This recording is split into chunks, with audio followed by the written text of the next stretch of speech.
Hey guys! I hope I'm working. Let me just check my settings. I think I'm okay. I do not trust anything after last night. To say I was annoyed was an understatement. I am so sorry. I've got fucking cold as well again today. My glasses, these new glasses sit right like there and they make me feel like I got a cold. So my nose is like, ah! But,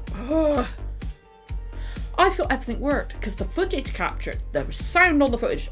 I could see the footage. Because if you've been on my community tab and everything like that, and also with multiple reactions I posted this week, you'll know I've had an issue of having to find new ways to react to things because of how or things that I watch for a browser anyway, like Netflix and Disney Plus and all that kind of thing. I've had to try and find a new way to do it. And I got it right. And the app was working and it worked well, and then I could watch it afterwards and it looked okay, it looked fine, and it looked good enough to like watch it the first time because I'm going to shrink down the footage. It didn't matter. Footage worked. Microphone didn't fucking record. So I've got my whole entire reaction. No sound from me. No idea why. Like in the week I had, like first time this week, or one reaction this week, no, it was stuff I recorded on Sunday, sorry. My head's all over the place trying to recap stuff. Like The Good Place, and I think it was Classic Doctor Who as well. Yeah, and then like multiple reactions this week, or the stuff that I recorded on Sunday, including the show that I'm going to be starting in January. The second episode of that.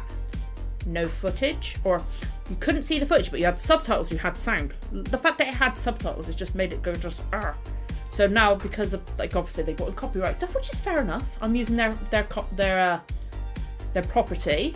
or the property from the different places I watch it from.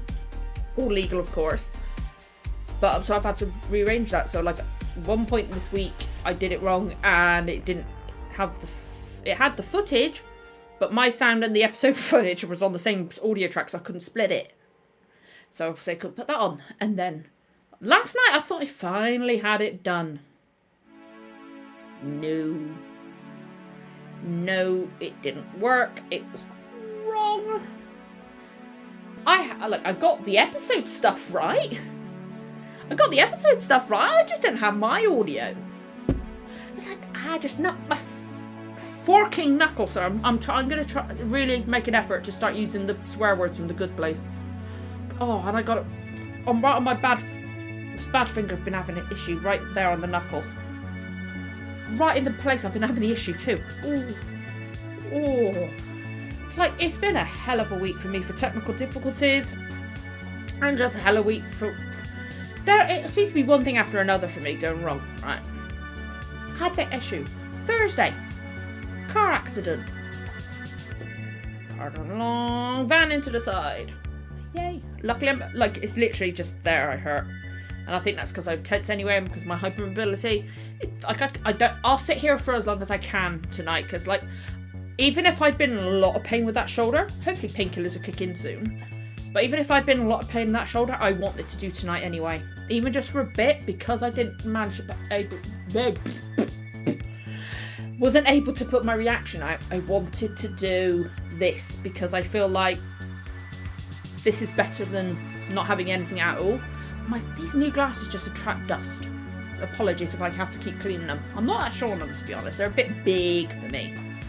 Like, I go off on tangents. I'm all over the place today, but I mean, look at the size difference.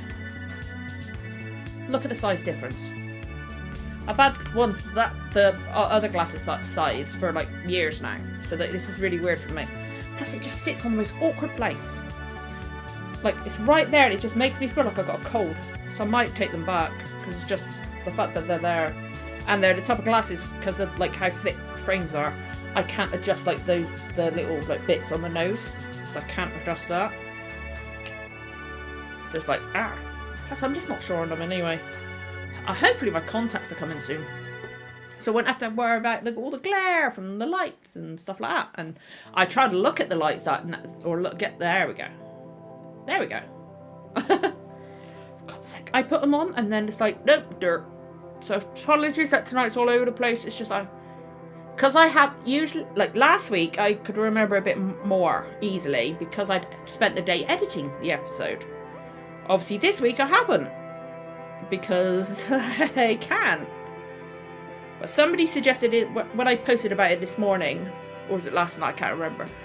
Somebody commented saying maybe just put out my like highlights with like so you can see my visual reaction. So I might do that in the morning, maybe. If somebody comes in tonight, I will ask them, what do you think of this idea? Would you think it'd be a good idea just to put out this visual stuff? I'll obviously record an introduction explaining what happened, and then say I'm so sorry because I've now got something in my eye.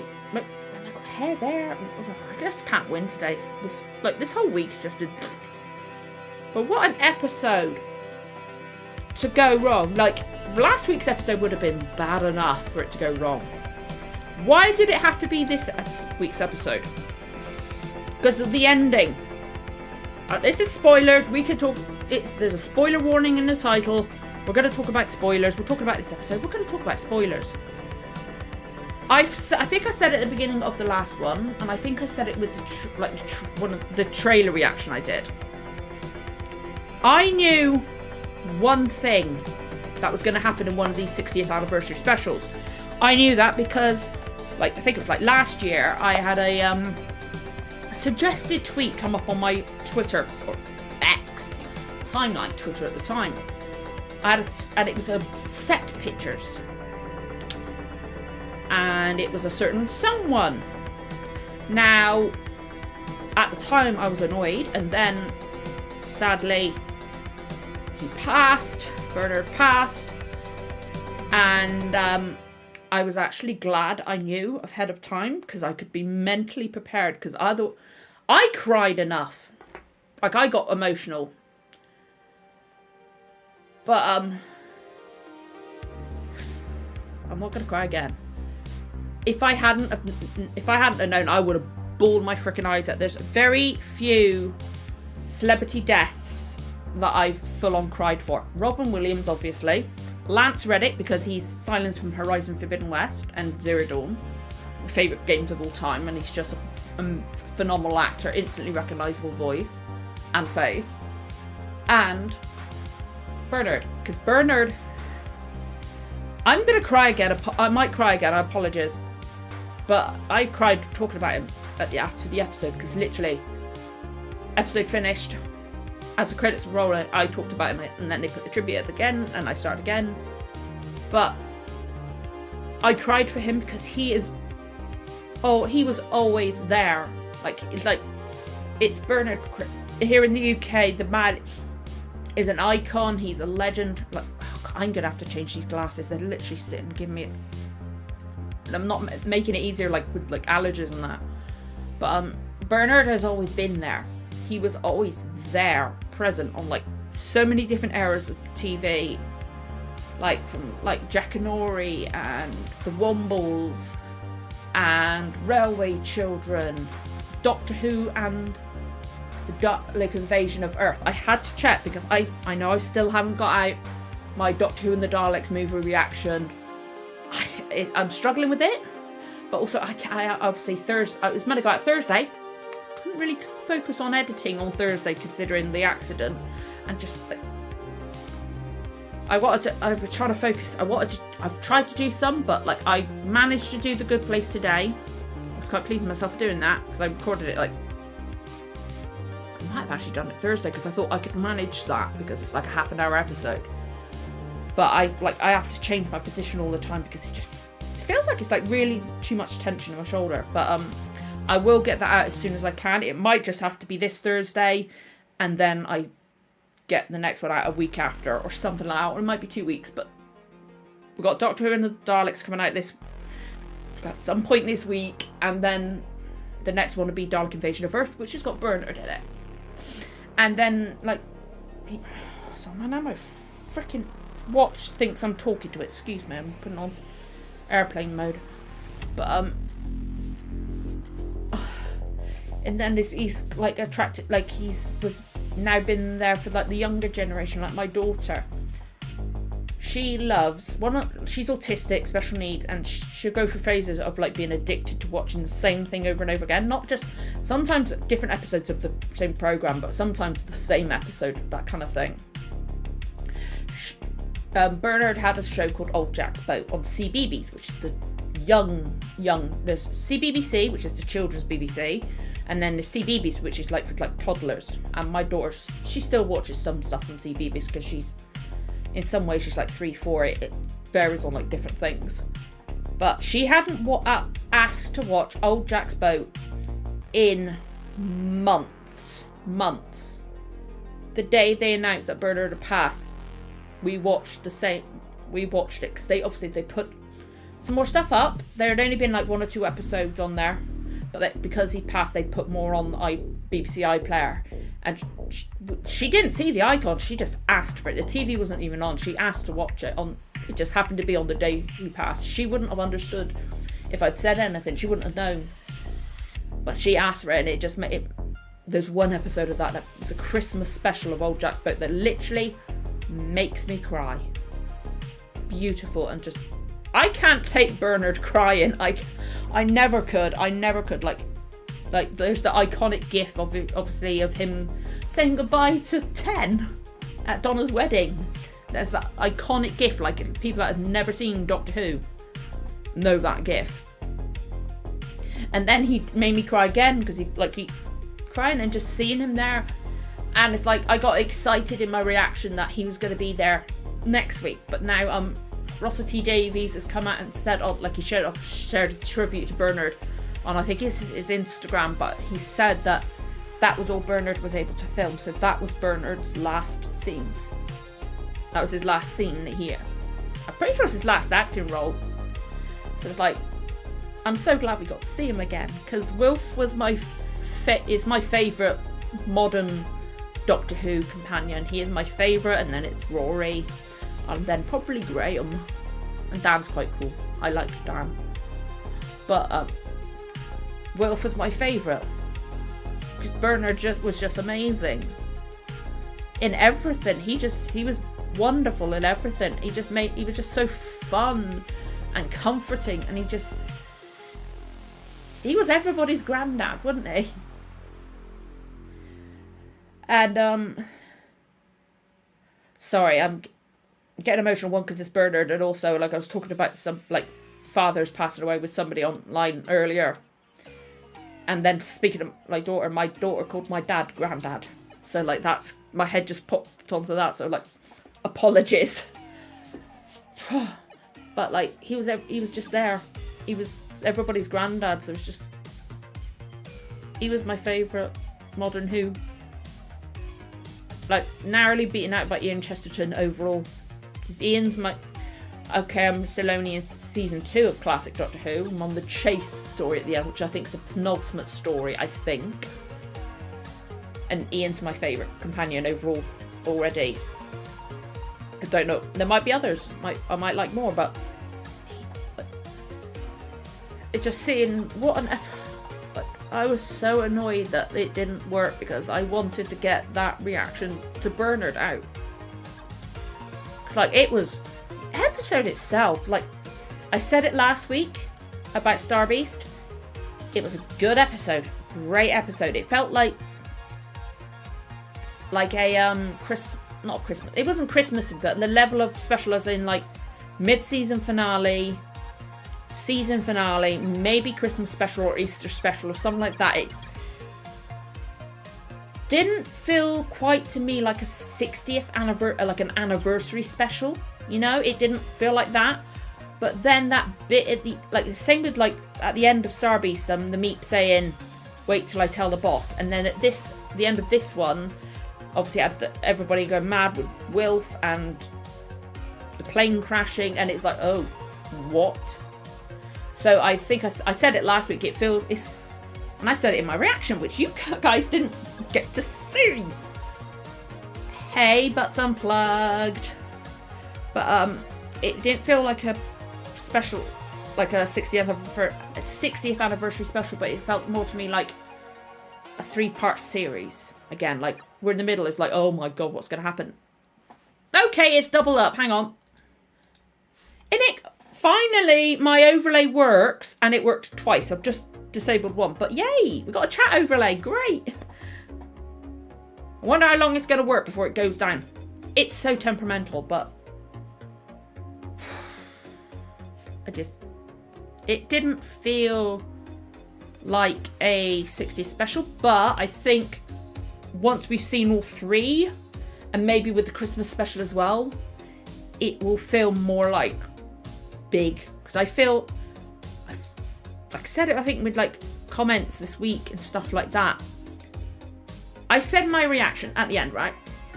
Because the doctor said that he didn't like invoking superstition at the edge of space, like it might let something in. Now, I think we're meant to believe that that's going to be the toy maker. But if that's a toy maker that's going to be drawn in from him invoking superstition, again, I haven't seen, obviously we haven't seen the toy maker's original series. It was more like it was a great episode, but it felt like a mid-season finale or season finale type thing, you know? It didn't feel like a 60th anniversary special, but maybe once we've seen all three, it might feel a bit bigger, and there might be little bits that were like alluded to that we didn't realise, or something like that, you know? But it was still really good. This just feels like a mini series to me. But like, I think we're meant to believe that the Doctor invoking superstition at the edge of space is what's going to bring the toy maker in.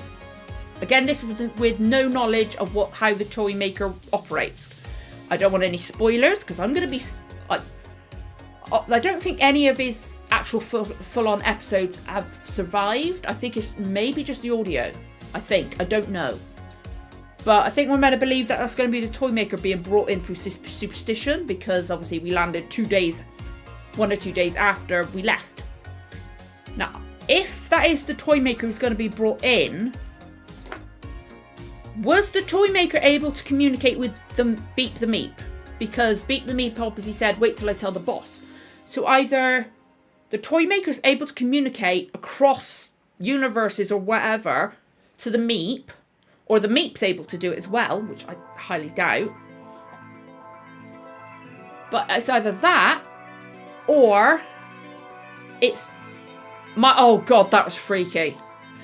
It's either that they are able to communicate somehow across such vast distances, or that's the toy maker coming in from the other universe or whatever, and the boss is somebody else, or the toy maker is the one that the Meep's been communicating with. The toy maker is the boss, and whatever is going to come in from the other universe is going to be something bigger, or something that's going to be in the Christmas special or the new season. Like they're opening it up, and I'm kind of like that. Make that bit then, that little line about invoking superstition at the edge of space, and then obviously the plane crashing, landing with Wilf. That's what made it feel a bit bigger. That alluded to something bigger. So I think these first 2 episodes have been like ramping up to the third one. And then the third one's going to make it all work hopefully as a 60th. Because at the moment it just feels like not regular specials, but like a Christmas level special. Like, so it's like special episodes, but not to the level of an anniversary special like the 50th, you know? I am so annoyed but unplugged that I don't know if you saw my community tab post, but I said it before you came in. I recorded my reaction. The footage worked well. The issue I've been having all week with footage not working, I figured that out.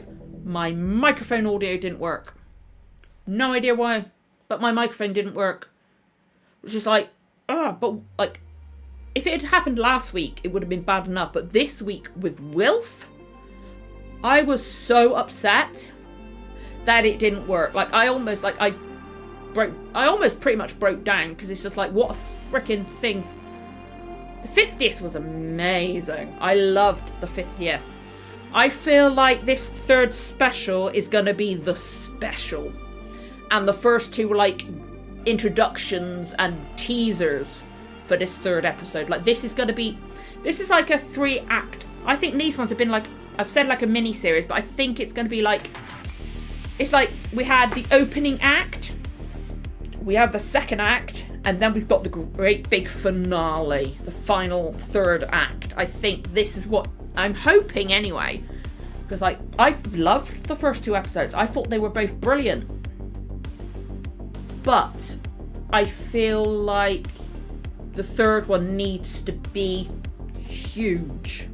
Like, obviously it's big because it's got Neil Patrick frickin' Harris, which is huge anyway. I still can't believe they got him. That's insane. I said it at the end, like in my discussion at the end of it, which sadly you guys will never hear. Just thinking of him and like the fact he's going to be playing the toy maker, the tiny bits I've seen, because I think I've only watched 1 or 2 trailers, and I think maybe just 1. It really makes me want to watch Dr. Horrible's sing-along blog, and I probably will end up watching it again after next week's special.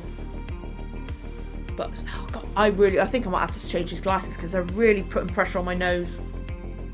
And like I've got sinus issues today anyway, so it's like, oh, I'm gonna have to sit later like this to alleviate the pressure on my nose. Yeah, I do think it will come together with the third one, because like we had the boss tease in Star Beast, and then this time we had the alluding to superstition at the edge of space, and then the big plane crash, which is like big. It was a big budget episode, this one. That's like, okay, for most of it we only had 2 actors, or 2 on-screen actors. Obviously we had like stand-ins and stuff like that, but we had 2, most of it was just David and Catherine. It was still a huge budget episode, because that corridor, like that walkway, was insane. Like, when they first came out that room and stood on that walkway, I could tell it was CGI. But after a while, I just forgot about it. It wasn't that, like, it wasn't a jarring CGI. The only one that made me laugh with the CGI was where fake doctor like doubled over and put his head between his legs. You could see that the head was, it was not blended well between the head and the body. It looked kind of pants, that bit. But then that was about it. That was like if I watch it again, I might notice some more bits. Like if I was watching it, because the way I had to do it, basically I had to use the app I have to record the footage, and then I had to watch that recording. So like I didn't get to see it in the beautiful graphics and stuff like that. So like watching it that version, I might have noticed it a bit more. But this one, I didn't notice it. It was fine to me. Maybe it was a bit pixelated and it blended better. I don't know. But I think it looked awesome. Like that hallway was so cool. I kept thinking, like all the way through, I was like, hang on a minute. I swear those the bits at the side, like they look like pistons. I was like, I swear they started blue, but then they've gone orange, and then that one's pink. And then I realised it was different sections of the hallway. And like I was worried that robot, even though it's rusty, I was worried the robot was going to wake up. Like it looked like Marvin the Martian. No, not Marvin the Martian. No, not Marvin the Martian. Marvin the robot. Marvin the Martian is a cartoon. Marvin. It's not Marvin the Martian. What the heck am I on about? I've got beaten the meep on the brain because Donna said it's a Martian in the shed. But no, is it Marvin from Hitchhiker's Guide to the Galaxy? Off the top of my head, I can't remember what he looks like in the TV series, but it looks kind of like the one from the movie. So I just expected it to start talking. It was a really well done episode. It was creepy as hell. Like, I don't do scary films. I don't do horror. I don't do jump scare stuff. A lot of thrillers I don't do because my anxiety cannot take that spike in. So like I was tense. I jumped quite a bit for that episode. I did. It's annoying that you guys think, I gotta say, it's annoying that you guys didn't get to see it, and also a relief because you won't get to see my like jolting a lot, because God, it was scary in some bits. Like, it felt like it was so well done. I think it was also like the claustrophobia of it being limited sets and apart from that corridor, limited space. Like, it was so well done, and it was so well shot. Like, the lighting's fantastic, the color grading's fantastic, the way it's framed was great, and the music, wow. I loved that the captain alien that sacrificed herself. I want to see that species, because it looked just like when her body came down and we saw her spacesuit and then her skull, like the shape of her neck and then that skull looked so freaking cool. I was hoping that that's what the fake Doctor and Donna were going to look like, really, because they just looked freaking cool. Like, it's just like, I want to see that alien. It looked amazing. And then finding out what she did to stop those creatures, because those creatures came from another universe, didn't they? They came across and she did that to stop it down, did it slow so they couldn't work it out without her being there. And she sacrificed her life. It was an emotional one, but it was so well done. It was scary, and I honestly thought for a second that we were going to lose Donna on that ship. Because, like, I thought, like, obviously the Doctor shows, I was like, oh, okay, fair enough. I didn't know why he picked her. But then we found out he picked her because he knew although at first he thought he wasn't 100% certain. He shouldn't have made that choice. He should not have made that choice. And then it's like, oh, when we think he's leaving, and he's like, we work out, oh, she starts pleading like, Doctor, it's me, you've got the wrong one. It's like, oh no, oh dear, oh dear. I was worried that we were going to lose Donna. Like, they left the TARDIS coming back just long enough to make us think, oh shit, is he really leaving her? They left it just the right amount of time to make us actually start thinking, oh god, are we actually going to lose her now like this? But they didn't leave it too long. That timing with how long it took for the TARDIS to come back was perfect. And then obviously he got the Donna back in. I love how he tilted up the TARDIS ramp to get rid of the other one. I thought that was awesome that did the TARDIS do that, or didn't he know the TARDIS could do that? I thought that was brilliant. And then obviously we got Donna back, and then we got Wilf. Like, what? I said it before you came in. What a freaking episode for my stuff to go wrong. The timing was impeccable. It was brilliant. But, like, what an episode for it to go wrong, right? Like, I said at the beginning, I think I said during a trailer, and I think I said before the last episode, I think I might have. I can't remember if I did, because my head's all over the place. I knew one thing from I knew one thing that was going to happen at some point, because some point last year, in 2022, I was on Twitter, because it was still Twitter at the time, and I had a suggested tweet come up, and it was set pictures. Like, so I was annoyed at the time, because it was set pictures of Bernard Cribbins. I was annoyed, like I was spoiled for his comeback. I was so annoyed, because he's my favourite modern Who companion. He is. But then, obviously Bernard passed, and I was actually glad I knew, because I could mentally prepare myself that he was going to appear at some point. I still cried. And then I cried talking about him over the credits, and then seeing his tribute at the end. But then, like, I was so hopeful that, oh my god, we're going to get to see him for next episode. But then I've seen on Instagram that Russell T Davies paid tribute to Bernard being in the episode, and it's his last ever performance. He wasn't able to film anymore, so that was it for Wilf. Mavity. I got to say, I was quite pleased myself. I saw that time, like, I didn't know the time period, I didn't work it out, but I saw him walking along with his book, talking to that woman. I saw apples in the tree. All I saw was apples in the tree with him and his book, and I was like, he hadn't even sat down yet. I was like, that's Isaac Newton. I worked out, like, there's people, like, obviously having a go, like, they changed his ethnicity. I knew it was Isaac Newton without him being white. It's a freaking acting role. Obviously, there's limits to it because, like, if its colour of his skin is integral to the character, then yeah, you can't change ethnicity. But I realised it was Isaac Newton. I didn't mind. I don't think most things, but I saw apples. I saw guy with a book, that kind of dress, stuff like that. So that kind of time period. Oh, it's Isaac Newton. And then freaking Donna says gravity, and he tries to recall it, and we get Mavity. Now, is that going to be Doctor?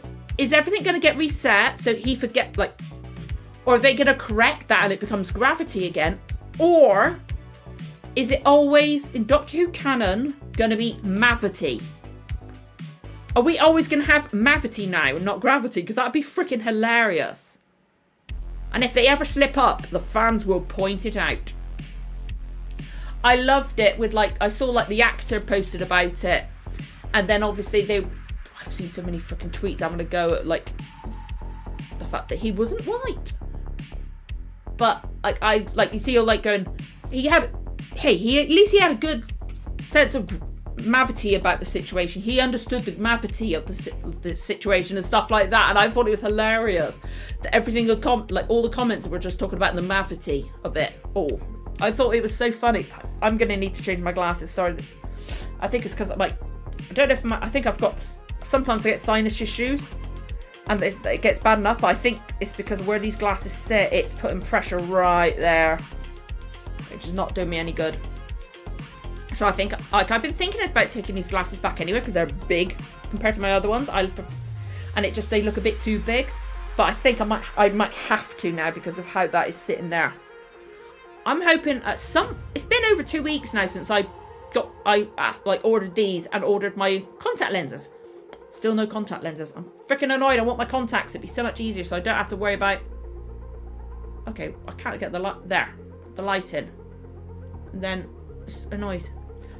My glasses, my prescription had changed. Look at the size. This is my old pair of glasses. Look at the size difference. Oh God, is that the dirt you can see? Oh God, they're filthy. Ugh. But look at the size difference in those lenses. But like these ones, just they didn't. I think it's the shape of this bit here, so I think I'm gonna have to. Because it's just, but I would put those ones back on, but my prescription has changed. So if I put those ones back on after my like my eyes are used to the lenses now. But if I put my old ones back on, it probably caused me a bit more of a headache. And I didn't want to. So like this will do for now, and then I'll probably take them back in the week, which fucking sucks. But maybe I'll, like, once my contacts are in, maybe I'll take these glasses back, so then I can wear my contacts, because I'm doing a contract trial. I haven't worn contacts in like 20 years.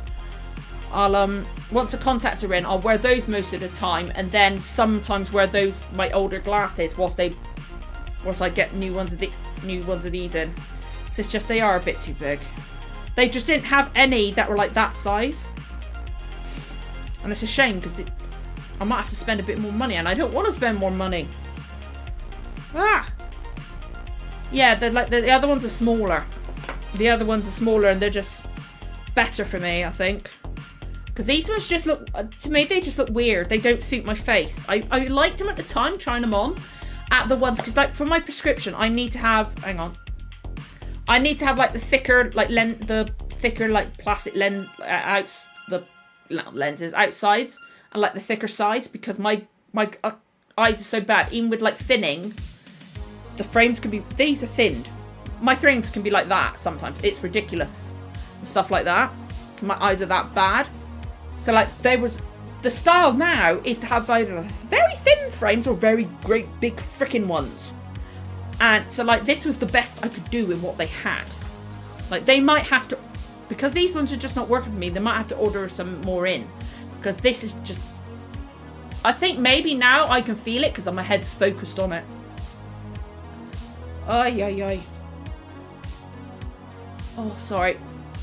I gotta keep doing that if I want to stay here because my neck is sore from the accident on Thursday. but this episode was... Catherine and David are... They've just... It's just like they've never been... I could do. If I could, I would. It's just the prices nowadays are ridiculous. Like, I want to go back to the same size I had before. Like, maybe I can get them... Because those ones are from Specsavers as well, my old ones. So maybe I can get them to order lenses for that size. Although, actually, no. I can't do that because if I hold them up, I think they're a bit bent out of shape. And, like, fold them down, they're, like, completely messed up. So, like, I can't get those ones, like, redone, new lenses in, because the frames are messed up. But maybe I'll have to get them to just order something like that ink, because these ones just aren't working. But I would love to get some Doctor Who style ones. I think these ones are too big. It's just weird. I think because of the size of them, that's what's... I'm not used to it pressing there on my nose. And it's just not suitable for me. I can't freaking win this week. Like, I thought they were alright at first, but then the last few days it's just... Ah! I've just put my fucking finger on my glasses, excuse me. I cannot win. I can't wait for my contacts to come in. Although I literally cannot see my face on this screen now. Oh god, I'm getting warm already. I am really annoyed that my reaction didn't work. Because it was a great episode. It was a great episode. Like, all the stuff with... Catherine was amazing. Like, I loved Donna before. Donna was great. She was obviously great. She was fantastic with David. With Chen. I think I almost prefer her now. Her performances in these two episodes, I've just felt more attached. Like, I've enjoyed it more. Like, again, loved her before. But it's just, maybe it's because of my age, because it's been 15 years. That's insane that it's been 15 years. It's crazy. So maybe it's because, well, now I'm older, I enjoy her more. I don't know. Because sometimes, like, I'll put it with, like, my Red Dwarf reactions. I grew up watching Red Dwarf, loved Red Dwarf, but there's certain things that I find funny back then that I don't find funny now. Or there's certain things that I did not understand back then that I'm getting now. They do gel so well. They're just like, it's like they never left. It's like neither of them left at all. They were just perfect together. And they just never left, it feels like. Because they're amazing. I think they just go together so freaking well. It's awesome. It really does work amazingly. Oh, that's so sweet, but nice. Red Dwarf's amazing. I grew up watching it. And, like, I'm doing, like, a rewatch reaction to it now. So, like, I'm so happy that I'm rewatching it. Because, like, there's stuff that I don't remember. I've watched up until, like, I want to say when they did, like, the first of the newer series, where it's, like, the specials where they kind of went to Earth. But it was a parallel Earth because they were characters in a TV show. And I watched those ones. I haven't watched anything newer. So once I get to that point, it'll be all brand new for me. But, like, there's stuff I'm appreciating now that I never appreciated when I was younger. I'm drinking... It's a Willy Wonka drink. It's toffee apple. It actually does taste like toffee apple. It's great. But I love the pun of the title, Candy Can. Like in the original Willy Wonka, obviously... Willy Wonka, Charlie and the Chocolate Factory. I always forget which way around it is. It said there was the song The Candyman Can, so they've called it the Candy Can, which there we go. I think it's brilliant, and it tastes really nice. So it's like, I'll have it whilst they got them available. They're really nice. I thought it was going to be absolutely hideous, but you could taste like it's an apple drink, but there is a caramelly toffee type flavour. It's really tasty. But yeah, Red Dwarf's fantastic as well. I am still annoyed. Hey Bridget, hi. I've just been trying to like recap as much as possible of the episode because I don't know if you saw my community tab post. Obviously my reaction the footage worked, yay. Everything this week hasn't worked properly, but the footage worked, and my microphone audio didn't work. It was trippy, but it was phenomenal. It was a great episode. It doesn't feel like an individual 60th special, but I think I've said it before, it feels like this is like a 3-part mini-series. We got the beginning one with Star Beast, and then last night's episode was obviously the middle part. And then the third one is going to be where everything like ties together, and then it really feels like a 60th, because like if it wasn't for the tease of I'm going to tell the boss and Star Beast, it would have just felt like a regular like mid-season or season finale, maybe Christmas level special, but not 60th. And same with like last night's one, alluding to the invoking superstition at the edge of space, what's going to come in, and then having obviously the stuff when we get back to Earth with Wilf. I'm not going to start getting emotional again. That felt like something special as well. So I feel like the third episode's really going to tie it together. And I'm still wondering, like I went on for it quite a bit in my reaction, which sadly nobody's ever going to hear. I said it earlier before you came in. I really do, I feel like we're meant to believe. We're either meant to believe that the toy maker is going to be coming from across the universe, because I've never seen the originals. Obviously, I've never listened to the audiobook or anything like that, so I don't know the original classic Who story with the toy maker. I think... Oh, sweet! I can't wait for that one. It's been so long since I've watched all of it, so I'm so excited. I'm on season 3 at the moment.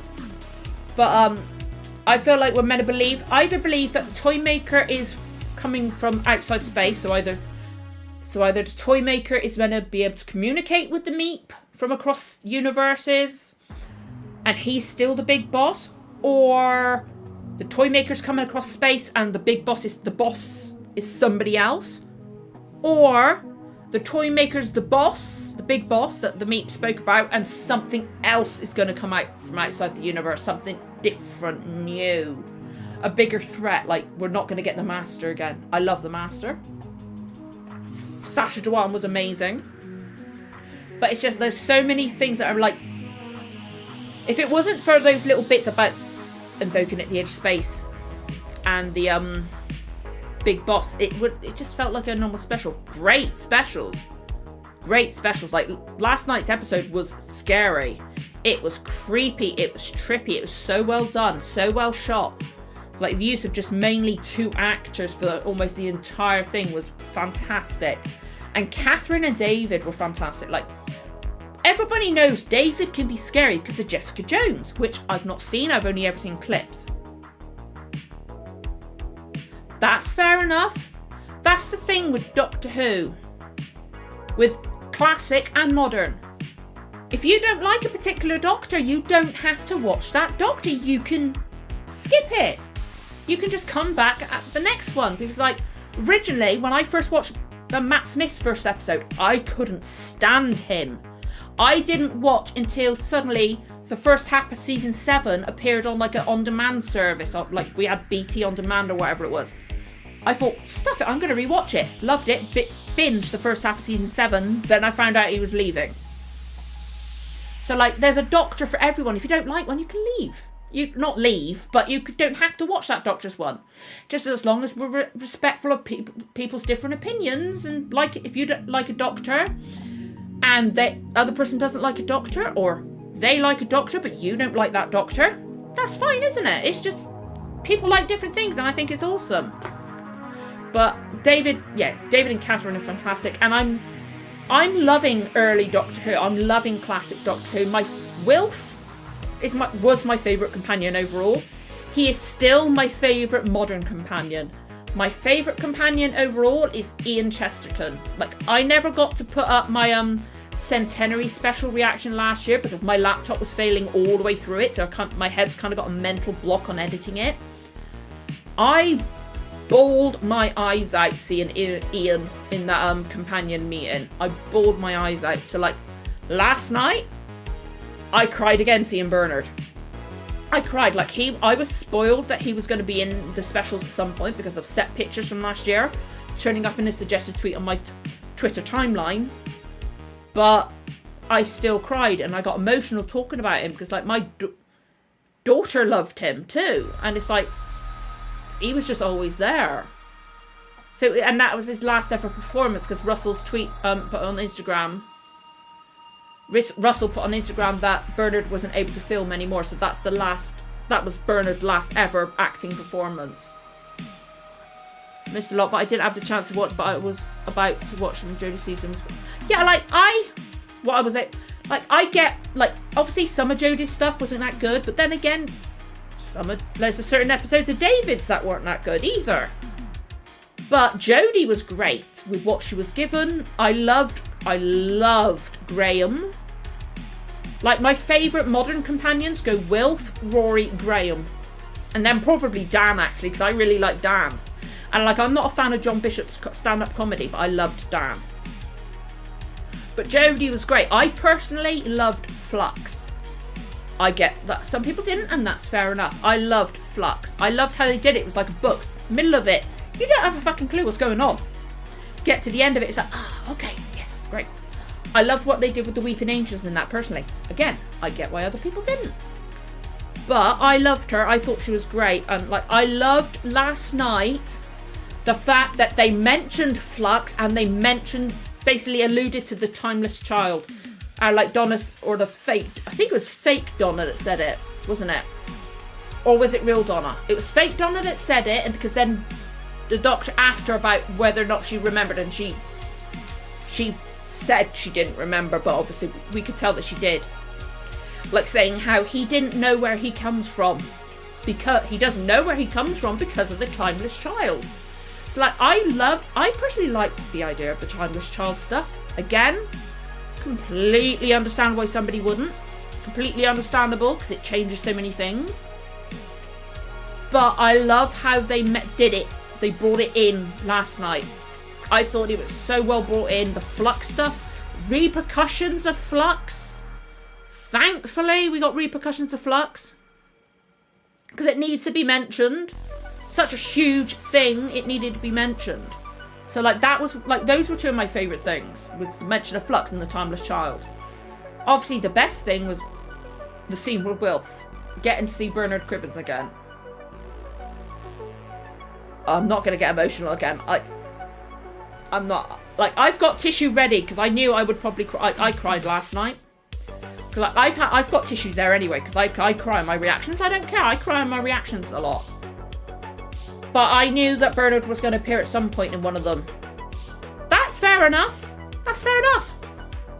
I know everybody's going to like it. Change canon and stuff like that. But then again, people change canon. Like, shows change canon all the time. Or not change canon. They, like, what's the word? What is the word where, like, they, Oh, what is the word? Where they basically retroactively say that, oh, this is what actually happened, and, like, they change things and stuff like that. Matt Smith is fantastic. Oh god, David's performance was fantastic. It was so well written last night as well. It was really, really, really emotional. What is that word? It's like, they, like, changed. Yeah, they changed canon, but I think they actually just expanded on it, maybe? I don't know. It's difficult to word, but I definitely, absolutely, 100% understand why somebody wouldn't like it. And that's fair enough. That's fair enough that somebody doesn't like it. I completely get that. I personally liked it, but that's fair enough if you didn't. It's fair enough. I just personally think how they did it, like, or the idea of the Timeless Child, allows for Doctor Who to always... This is my personal opinion on it. Obviously, if you don't agree, that's fine. But to me, the Timeless... Sorry, because I think I've got yet another cold coming on. It's one cold after another. But the Timeless Child stuff, for me personally, allows Doctor Who to go on and on and on and on. Because I want a Sonic. I would love a Sonic. Like, either River Songs one. I like Jodie's because she made it from Sheffield Steel. But with yeah. Thank you, Bridget. But so I got to do this with my neck every so often because of the crash on Thursday. can't even speak. But like, there's only so many things times they could do, like with Matt Smith's one, because obviously Matt Smith was technically the last regeneration of that cycle. There's only so many times they could do something like bringing in the Gallifreyans, sending in a new regeneration cycle. There's only so many times they can do something like that. So then maybe they could have done something like that once or twice more. It would have got old. Obviously, the show might get old by that point. It might leave it for too long. It might get old. You have to reinvent or like reinvigorate ever so often, don't you? Because otherwise it might get stale. No matter how exciting the storylines get, the show goes on for that long, it's gonna drag a bit. So like, the idea of the Timeless Child, again, if people don't agree, that's fine. The idea of the Timeless Child allows it to carry on, and they can, again, in the future, they can suddenly say, right, they can have something happen that like stops the Timeless Child unlimited regenerations. You know, they can stop that. And then also, because we've had, this is the Timeless Child, and we can have this previous regeneration cycles we didn't get to see before the first Doctor, it allows for comic books and audio books of previous regenerations and regeneration cycles and stuff like that. Like, I want to see Jo Martin's Doctor back. I thought she was freaking brilliant. She was awesome. I loved her outfit. That colour looked gorgeous on her.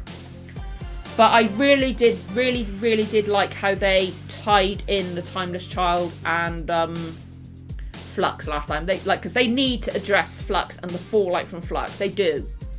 And I'm glad that it was mentioned and we saw the Doctor's reaction and guilt he's feeling over that, because it's good to see that the Doctor gets, like, Jodie did a fantastic performance, I think, with what she was given. Yeah, I would have liked to see more of her being able to react to what happened with Flux. But in her episodes, like, she did phenomenal, I think. I think she was a great Doctor. It's just some of her scripts weren't the best. It's just hopefully now it will help build it up. Kind of like what Star Wars is doing, like with like the prequels, and hopefully manage to do with the sequels and stuff like that. Like with Star Wars prequels, you had Clone Wars and Rebels, kind of like fleshed the prequels out, helped people appreciate them more, you know? I always liked the prequels. I always liked them. But these stuff, like, it shouldn't need to be done. But now we've got the opportunity with like possible spin-offs and stuff like that, can help flesh things out. And I like that. I do hope that during shoot... Apologies. Okay. Apologies for that. My other half was having internet issues earlier. You didn't like Peter and Jodie's Doctor? That's fair enough. Personally, Peter is my favourite modern Doctor. My favourite Doctor overall is now the first Doctor. I am adoring William Hartnell. David Bradley's fantastic too, but William Hartnell, is phenomenal. I think he's fantastic. He's great.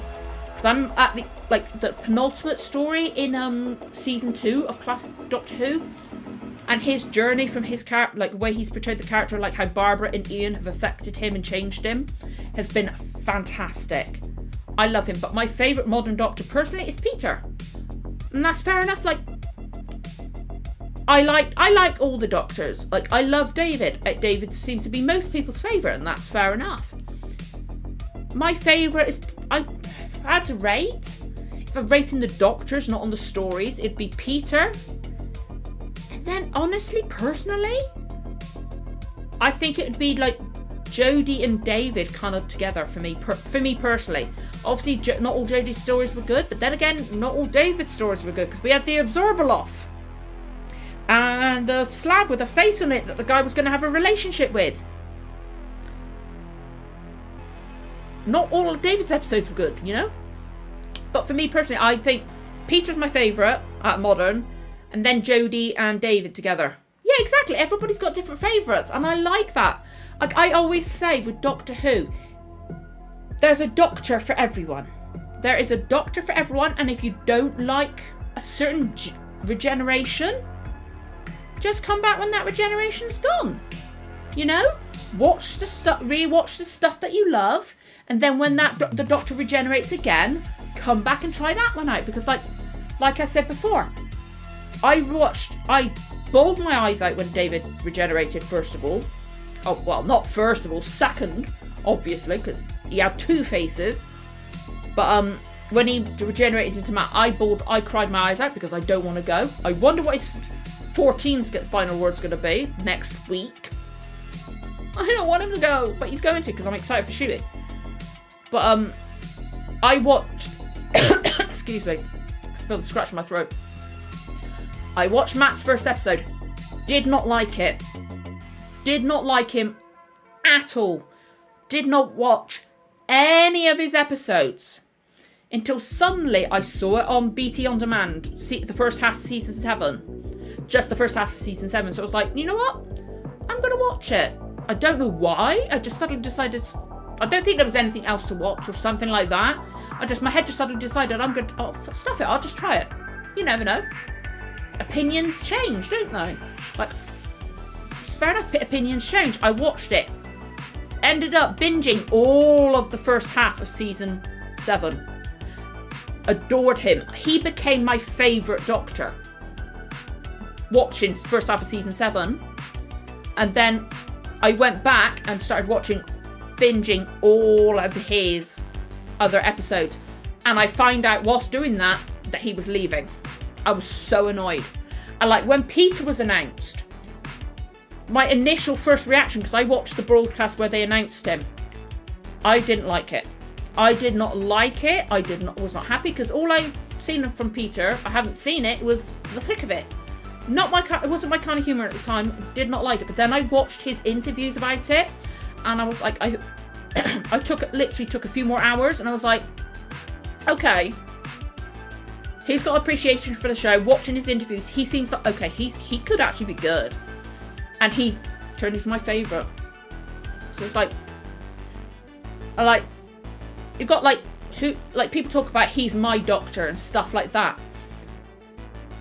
I don't know what to say. If somebody asks me who's your Doctor, like you say, who's your Mr. Darcy and stuff like that, I don't know what I would say from my Doctor, because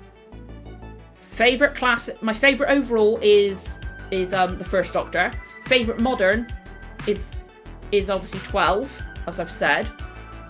Now, if people are talking about their first Doctor, my first Doctor is my very earliest memory of any kind at all, like before family memories, anything like that. My first memory of any kind is the 7th Doctor and Ace. I don't know if it was a repeat or what, but they are my earliest memories. So in a way I could say that 7 is my Doctor.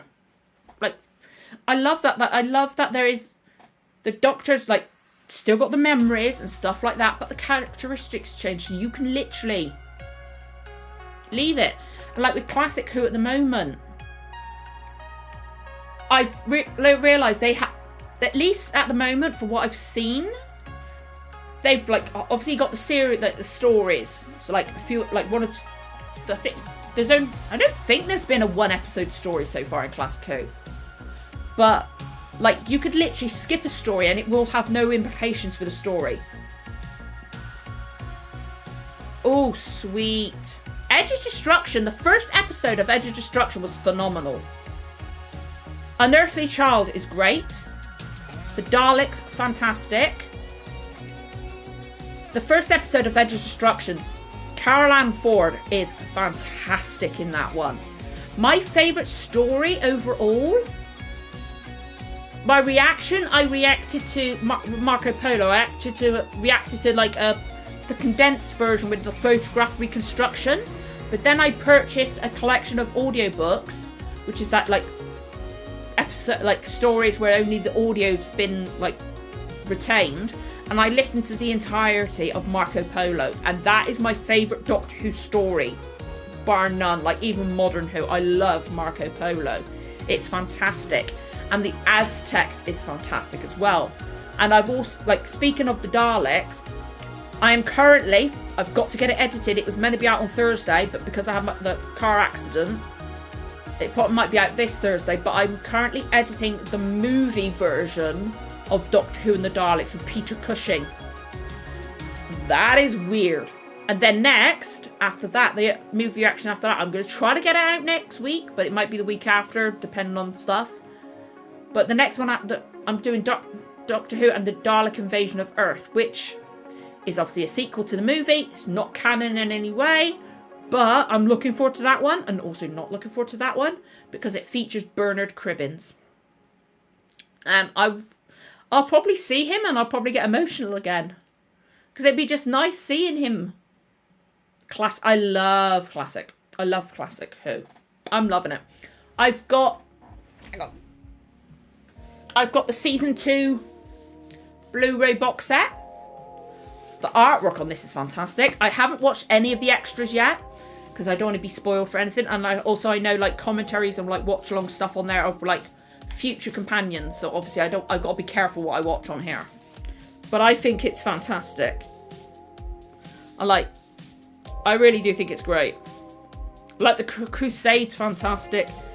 I liked Reign of Terror in season 1, and they're all fantastic. It really, with Doctor Who, Modern Who, Classic Who, there is something for everyone. And if you don't like something, you can just skip it, come back to it, and enjoy what you want to enjoy. Like with like certain TV shows and stuff like that, fans don't like the endings, like the last episode or 2. Just pretend it does. You could just ignore the fact those ones didn't exist, or just ignore the fact those ones exist and just carry on, or just say it ended on this episode and stuff like that. So I'm getting quite warm now in here. I've really got to keep rolling my neck as well, because like sitting here for too long, that really starts hurting. But there really is something for everyone with Doctor Who, and I think it's wonderful. The season 2 Blu-ray is fantastic. Like each story has a different disc, so it's nice and easy to find. And I'm loving it so far. I'm absolutely loving season 2, and like I think the next story is the Time Meddler. I'm currently on the Chase. I don't know how many episodes I got left. I think I only have 1 episode of the Chase left. I'm not sure.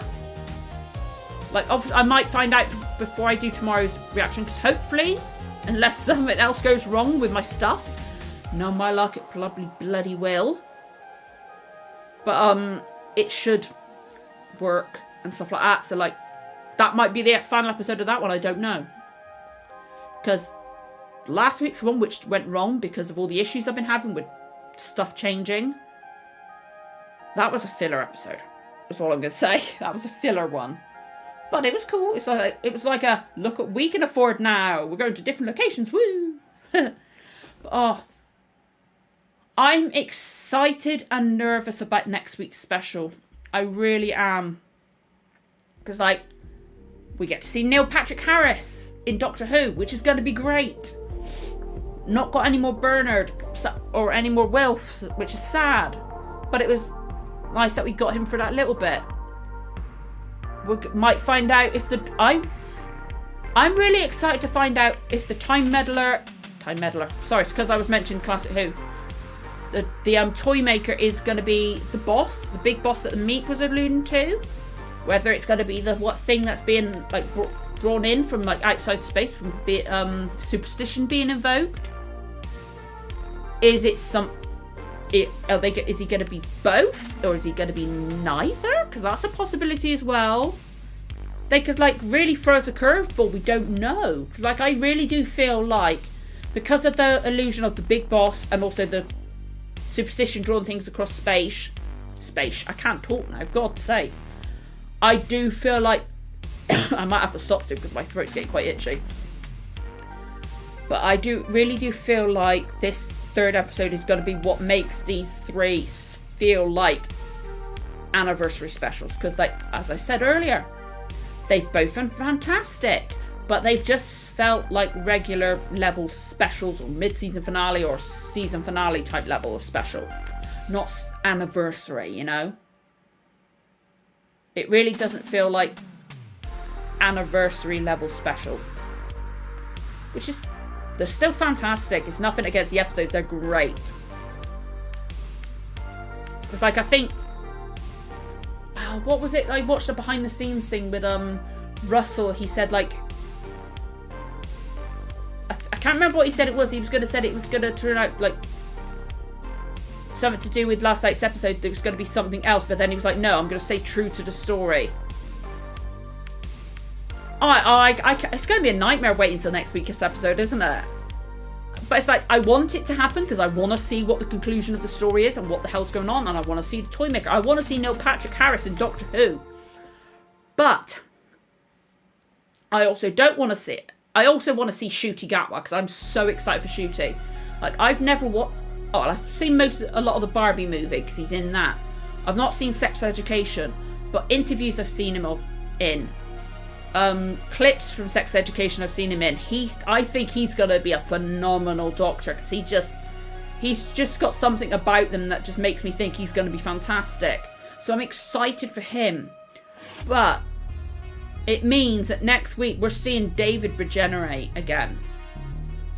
And like, what's going to bring it along? Like, how are they going to do this in like an hour episode, or is it going to be longer? And then like, we got the Christmas special after that, and then whenever the next season's going to happen. Which is like, I don't know when the new season's going to be on. And like, with the new... How I Met Your Doctor. You never know. He would have been a good master. Neil Patrick Harris would have been a good master. And technically he has played a Doctor before because he is Dr. Horrible from Dr. Horrible's sing-along blog, which I really, really want to watch again. I'm going to have to go rooting through my iTunes to find it. But like, the next season is going to be insane. Like, I don't want to let go of David again. It's going to be emotional. He's been phenomenal. He's like 10, but he's not at the same time. It's really cool. But I'm looking forward to the next season because it looks interesting. The costumes look amazing. It's got Jonathan Groff in it. They're obviously the makers of the show love Ncuti because he's currently filming his second season already, which is insane. He's filming his second season before his debut. It's crazy. Like, it shows how much faith and how much they must like him. The fact that he's already on filming his second season when he hasn't even debuted yet. And like, there's rumours that Ryan Gosling might be in it because apparently Ryan Gosling is a humongous Doctor Who fan. Like, when Ncuti obviously was announced as the Doctor, I think it was the BAFTAs, and then he went back to the set of Barbie. Apparently, I heard that Ryan Gosling literally ran across the set, went to Ncuti's trailer and was like, oh my god, and like was fanboying over him. And just like, I could see him being the type of like fan that's like, put me in a Dalek suit, I don't care, I want to be in it. I don't like casting celebrities for the sake of casting celebrities, but if they're a fan of the show, or they're just the best choice for the character, if they're the best choice for the character, cast them, obviously. But don't cast a celebrity for the sake of casting a celebrity. Now, like, with Ryan Gosling being a humongous Doctor Who fan, yes, get him in the show, because one, he's a big fan. Actors who are fans of something should get to be in it. They should, because I think it's a phenomenal thing. Because, like, any fan of Doctor Who would love to be in Doctor Who. So, like, if Ryan Gosling's a fan of the show, and obviously he can act, he's a fucking phenomenal actor, let him be in the show. Just don't stop him from being in the show just because he's famous. It's like, we got Jonathan frickin' Groff in the new season. We've got Neil Patrick Harris. We got a Disney budget behind us now. We can afford bigger actors. And I feel like if Ryan Gosling's as big a fan of Doctor Who as I've heard, he might even do it. He'll do it for a cut price, I think. He seems hilarious, Ryan Gosling. Like, I can really feel like I can really see him I can see him sitting in a Dalek suit, you know, and just loving being in Doctor Who. Like, I think he'd be absolutely fantastic. Like, I've not seen a ton of stuff he's been in. Like, I watched years ago Young Hercules. Not all of it, but I've seen some of it. He was Young Hercules. He was phenomenal in the Barbie movie. He's really hilarious. Yes, that was the one with the bus, wasn't it? Because it also had is it Daniel Kaluuya? Kaluuya, I can never say his surname, apologies. I've only ever seen it written down. But he was in Black Panther and was it Get Out as well. He was in that episode as well. And my favourite thing about the Lee Evans one is the fact that Lee Evans' character was called Malcolm. And if you've seen any of Lee Evans' stand-up, he always refers to a character called Malcolm. So like that just made me laugh, the fact that he was Malcolm. I think it's just brilliant. But yeah, I am looking forward to next week's episode, but I'm not. Like, I want it to happen, but I don't, because I don't want to lose David again. But we got to lose David to get Shooty. Like, it's sad because, like, I don't want them to kill Donna. I really don't want them to kill off Donna. Especially after, like, teasing twice that we're going to lose Donna. Like, they've teased it twice. Obviously, first one where she, like, passed out, but then it turned out the Metro Crisis had been split. And then last night's one where, like, he picks up the wrong Donna. And, like, it makes us think for just, like, it left it just long enough that it made us think, oh shit, are we actually going to lose Donna right here and now? But then, obviously we didn't. So now it's like, they can't, after teasing it twice, they can't kill her. She deserves a happy ending. She really does. She needs to go back to her husband and her daughter, who I want to see more of her daughter in the... I loved Rose. Rose was fantastic. I want to see more of her in this third special. Like, I want her to be alongside Donna. So obviously we're not having more Wilf, which is heartbreaking, but it was so nice seeing him again. But I want more of Rose. I would love Rose, like... It would have been... Like, I get now, after seeing the second special, why they didn't have Rose go in the TARDIS. But I want her to get to go in there. I want Rose in the TARDIS. I think she'd be a phenomenal companion. But I'm interested to see whoever's going to come next. I can't... I've forgotten the character's name. The new companion. It's a cool name. Like, it feels almost like a Bond villain. Not Bond villain, a Bond girl name. Like, it's that kind of, like, quirky, slightly cheesy name. I'm so looking forward to the Christmas special. I'm just excited to see what Shooty holds. That's almost too sickly sweet, but not quite. So nice. You just can't drink it too quickly. But, oh, it's going to be weird losing David again next week. Like, I wonder if they can somehow do it that at some point in the episode they go off and they've had other adventures together. So I would like to see more of this regeneration, because he's 10-ish. But there's certain things he says that are not quite 10. And, like, even he's like, oh, okay, what? And I like the illusion, like, talking about how, like, they both fancied Isaac Newton. Which I'm still pleased. I said at the beginning of this, and I said it in my reaction, I'm so pleased I actually realised it was Isaac Newton just from seeing a guy with a book and apples before he even sat down. Like, it panned across as he was walking along. I saw apples in an orchard, and I was like, is that meant to be Isaac Newton? I'm so pleased I got that. I was so excited for that bit because I love historical episodes. Especially when it's purely historical. Like the Crusade in Classic Who and Marco Polo and the Aztecs. Dr. Butts Unplugged! That would be an interesting name for the Doctor. Very interesting name. But yeah, like, I'm looking forward to next week's episode. But I'm not. And not just because of the fact that I'm worried that my microphone's going to go wrong again. I don't know why it went wrong. I really don't. Like, I'm going to look at this, like, after we finish tonight, I'm going to look at it, try to work out what the hell happened, and then hopefully figure something out so that we can get next week's reaction up. It's like, what had been going wrong over the previous week worked. Something else went wrong instead. It's just one thing after a bloody another, it seems like, at the moment. It's like nothing seems to want to go right. But I managed to do the Good Place reaction, so that's a good sign. But then again, that was off a DVD, because I've got the DVDs of the Good Place now. But the Doctor Who, I should be able to work that out over the next week. I should be able to, hopefully. But I'm just annoyed it was that one. That my like it's Wilf coming back. Like the whole episode was great. I think it'll feel like a 60th anniversary special after next week's episode, maybe. So it's like I've said it multiple times. It's a 3-part story. The third one's going to make it feel like the 60th, I think, because we've had those little teasers. But I think the thing that annoys me the most about my recording on my reaction messing up is the fact that it was Wilf's appearance. My favourite Modern Who companion. Second favourite companion overall. I'm trying not to get emotional again. Each time I've spoken about him, I try not to get emotional. But it's Bernard Cribbin's last ever acting performance. I cried. Even though I knew he was going to be in it at some point because there's set pictures that I got spoiled with.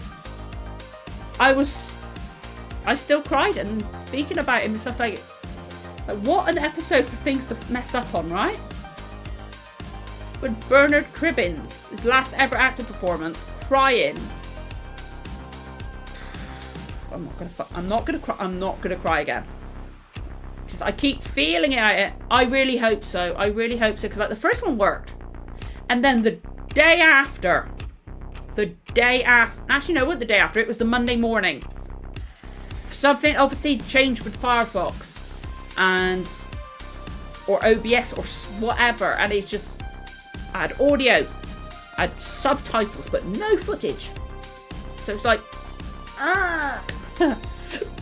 But I got the footage worked last night, but my audio didn't. So hopefully I'm going to try not to cry. It's just Bernard Cribbins makes me emotional. He always did.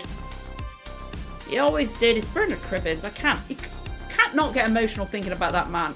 It was nice getting to see him that one last time. But I think I could probably figure out what happened with the microphone thing, because I've had microphone sound issues before, so I should be able to work that out. And we should be alright. Luckily, what the stuff I want to record tomorrow, Classic Who, I could watch for a different programme, so it should be alright. And then also the other reaction I'm going to hopefully film an episode of. Hopefully that'll work, and then hopefully I should be able to spend some time figuring out and doing like test recordings of trying to do test recordings of stuff to get the microphone working again and figuring that out so that I know what to do, because the method that I did last night's one, like using an app to record it and then watching the recording, it's a pain in the ass, but it worked mostly. I've got to get that working again for Tuesday with What We Do in the Shadows for that reaction. So I need to get it working by Tuesday. Maybe somebody suggested when I put it up in the community tab that it hadn't worked. Somebody suggested that I put like certain like parts of the episode, but like just visual, like where I'm like visually reacting to it, like Bernard, or at the end of it, or where I've jumped and stuff like that. Maybe just do a little mini reaction and then like have me talking about it or something like that. But my memory is so bad, I probably won't remember what I said. My memory is awful. I won't remember what I said last night. So like I might do that, but like a watch along or something like that, or a commentary. Maybe if I just do a commentary of it, so I don't do the footage and I just put a full commentary or something like that. Or something would be nice, maybe. Or maybe we could do another hangout of this, where like obviously you guys we won't put any watching the 60th anniversaries back to back would be quite cool, yeah. But maybe we could do like another hangout of this, and I could like obviously we won't put the footage on screen, so you guys won't hear it. But we could do like a live thing where like we go, okay, 3, 2, 1, press button. We all press the button beginning of the episode at the same time. Obviously I won't put the footage on screen. And then we could do it like that, maybe. We could do that kind of thing. That would be quite cool. And then we could talk about it together, so like react together. So it's like a live commentary track or something like that. I don't know. So my hands are starting to ache, but it's too warm to put my gloves back on. So I'm just trying to rub my hand a bit. plus I'm just getting fidgety. I can't help it. But unfortunately, my throat is getting tickly against it, so I might have to draw it to an end, which sucks, because I would love to keep going. But I, as I said earlier, I really do think I've got to replace these glasses. They're putting pressure right there. Like, I need glasses that are a little bit more up. It's just the size of them is just weird. But we'll see. It might just be they're fitted wrong or something like that, and maybe like I'll get like I'll go into Specsavers, they'll adjust them, and they'll feel much better. I don't know. A watch along together would be awesome. Like maybe we do it like, because like I've been doing like these chats. Obviously, maybe we'll do one for the Christmas special.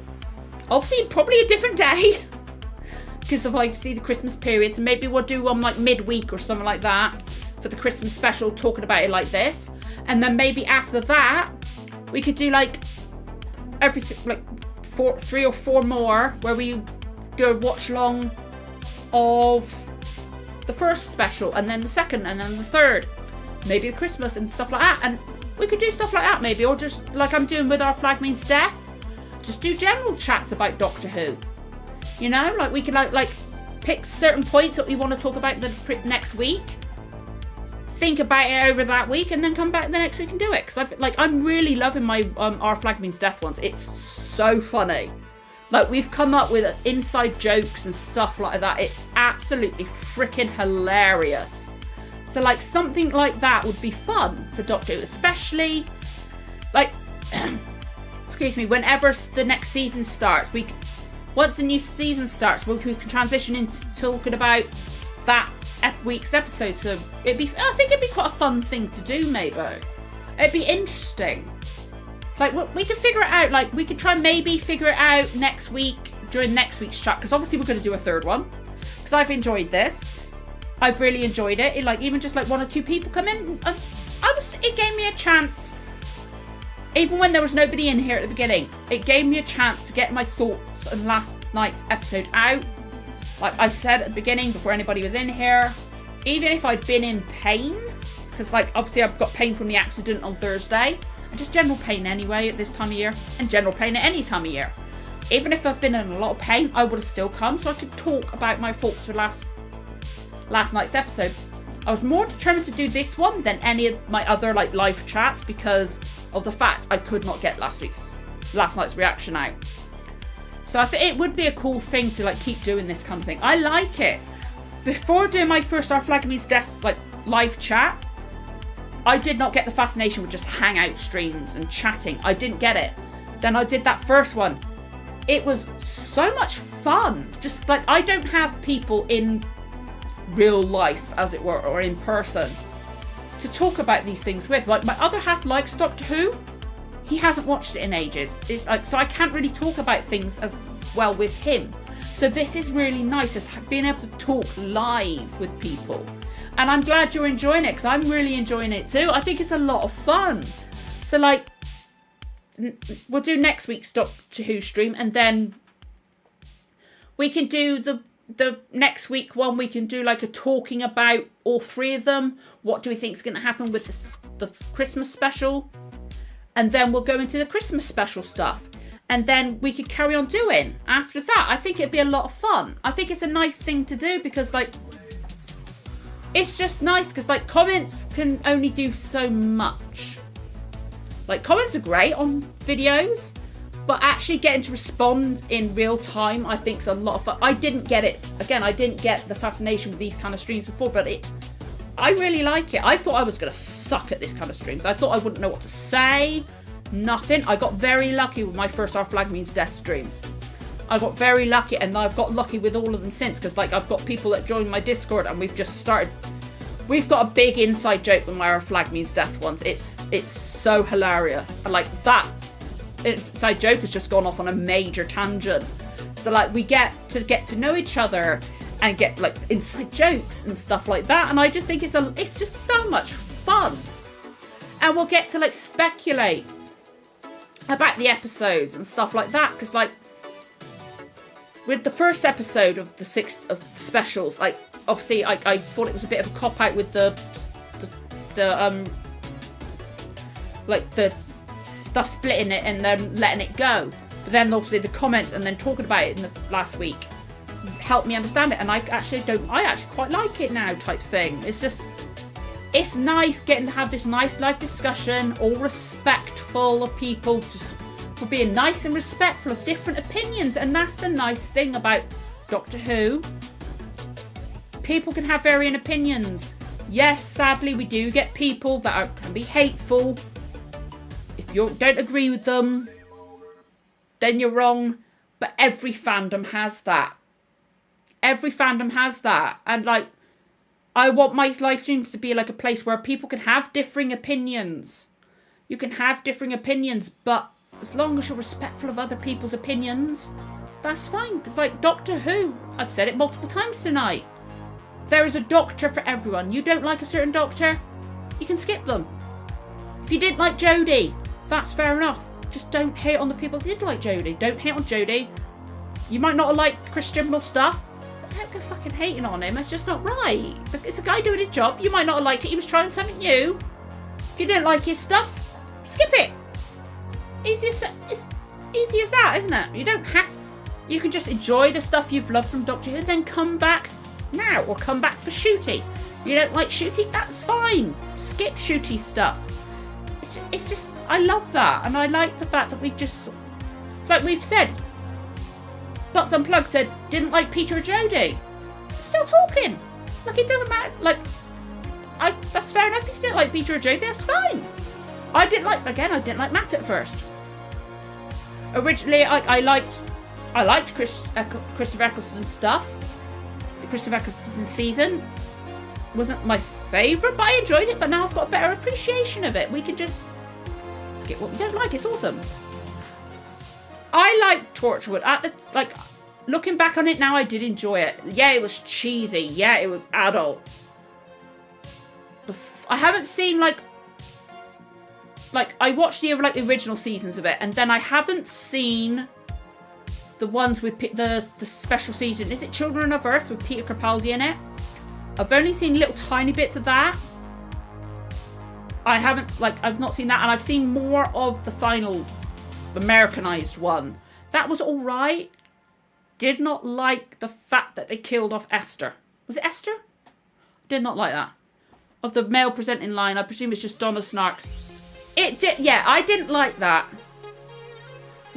I don't know about the explanation of the male presenting line. That is the one thing that doesn't sit with me. Like, it didn't make sense. Like, if it had been... Like, I get they were trying to make a joke or stuff like that, but they were just all the way through the episode, they were going with... They're putting an emphasis on, like, accepting different genders and every gender is good and stuff like that, and being non-binary is good and everything like that. People could be whatever gender they are. But the male presenting one just didn't sit right with me. I don't know why. I can't quite...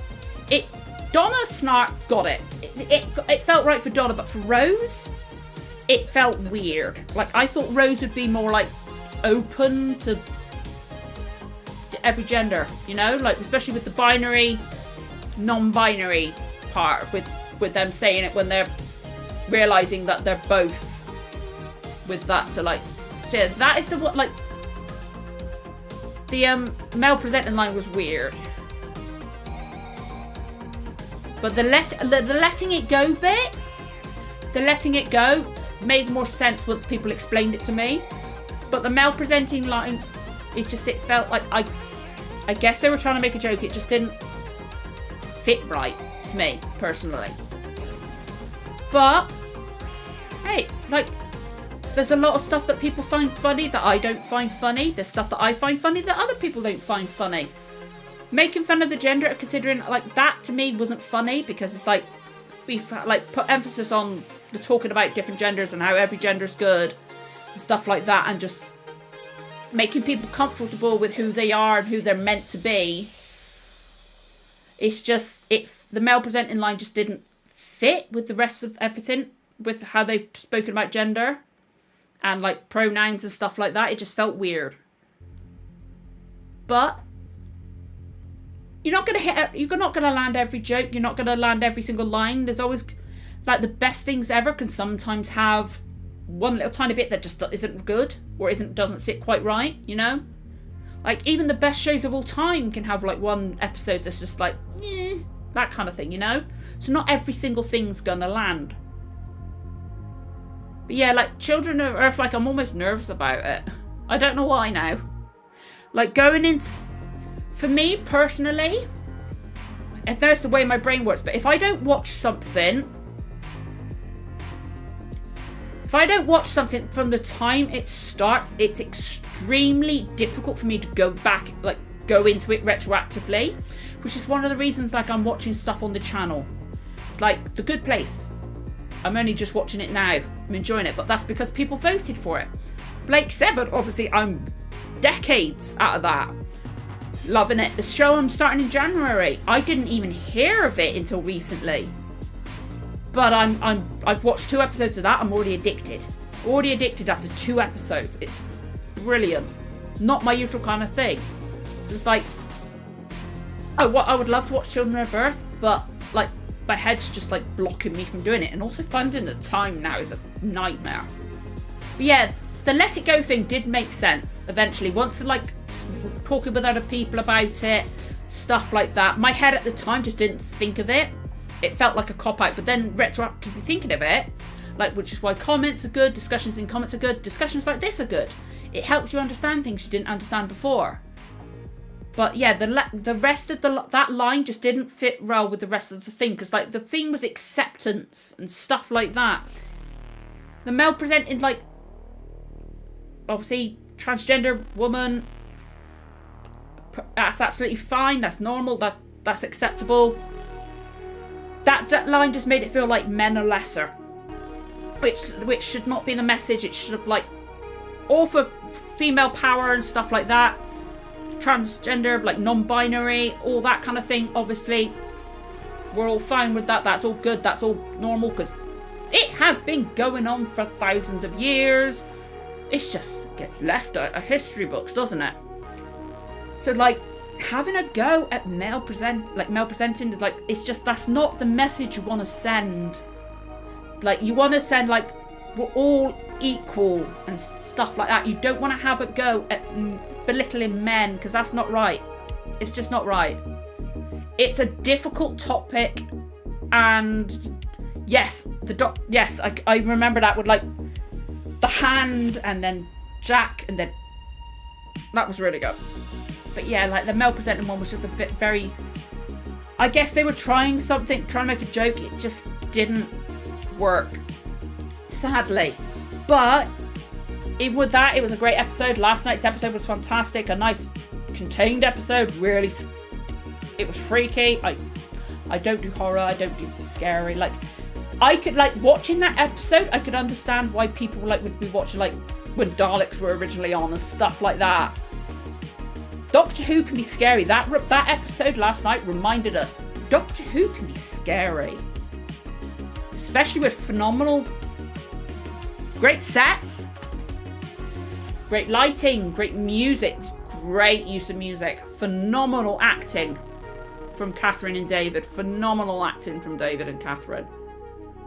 And then it's just, the writing was great. From last episode's writing was fantastic.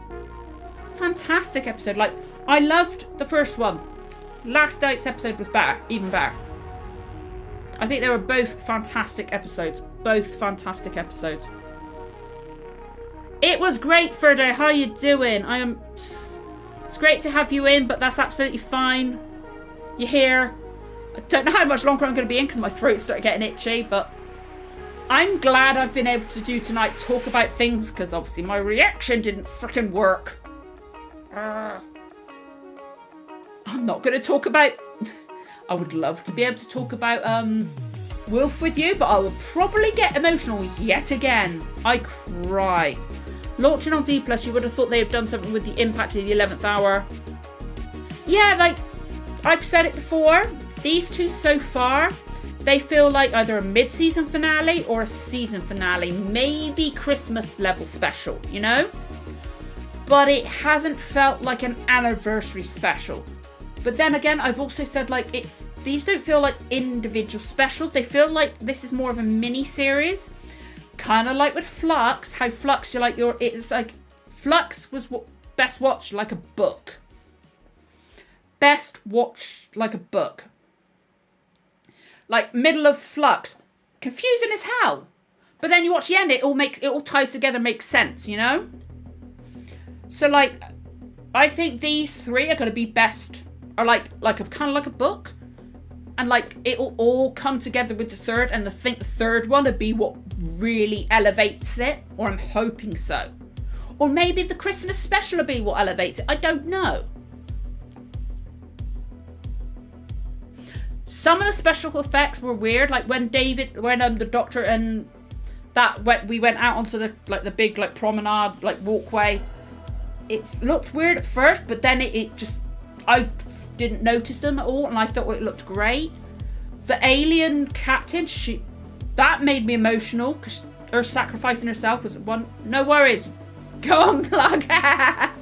Thank you so much for coming in, Butts.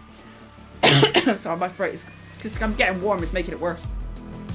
But like the special effects, the creature coming down from the outside and her skull, I want to see that species so badly. But that looked a bit weird. The only bit that really took it out, they looked too good. That's fair enough. It's because we're not used to it. The only special effect, like for me, I didn't notice the effects for most of it. Like that first bit where they walked out to the promenade, like the walkway, that looked a bit weird, but then it went instantly and I was fine with it.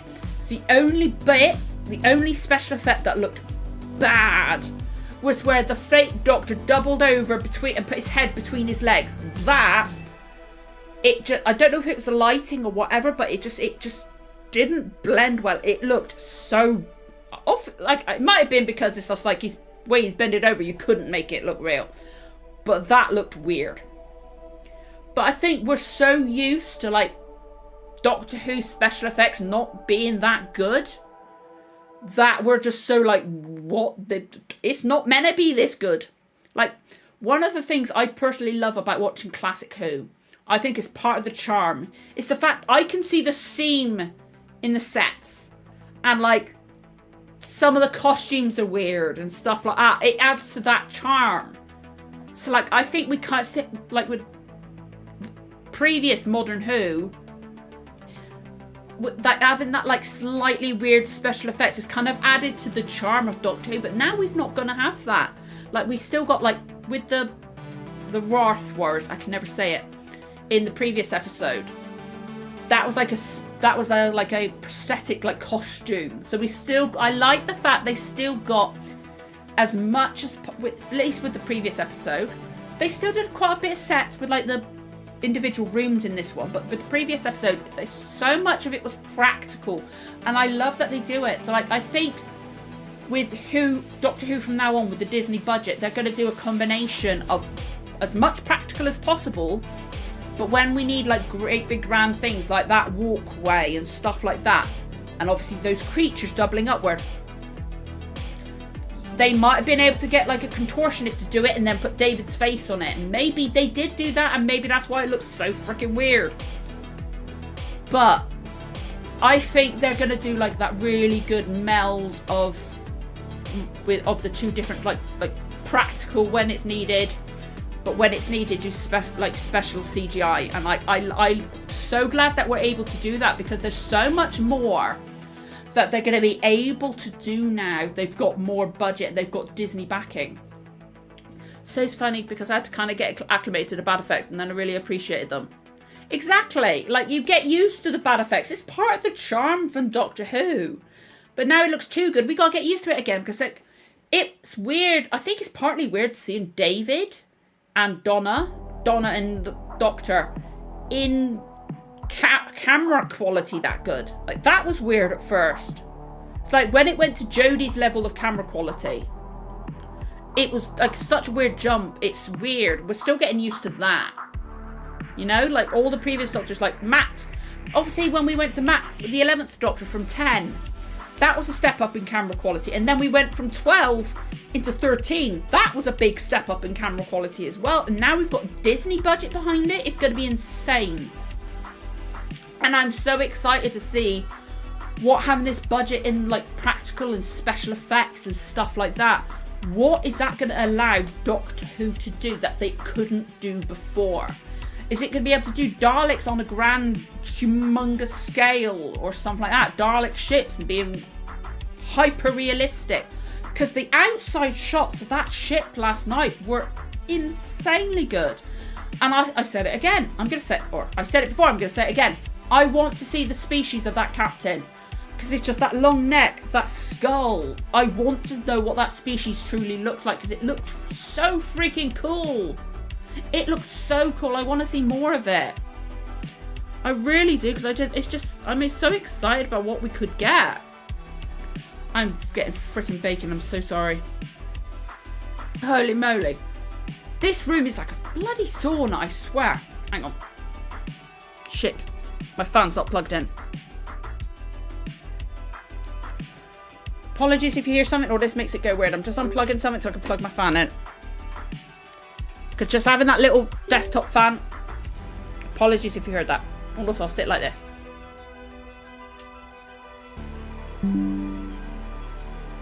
Oh no, I just plugged in the wrong fucking thing, didn't I? Anubis. It could be an Anubis kind of race, yes. Talking about plugging in my fan, I plugged in the wrong bloody thing, didn't I? There we go. Apologies if you can hear that. I'm going to turn it down a little bit. But yeah, it was kind of like that Anubis kind of race.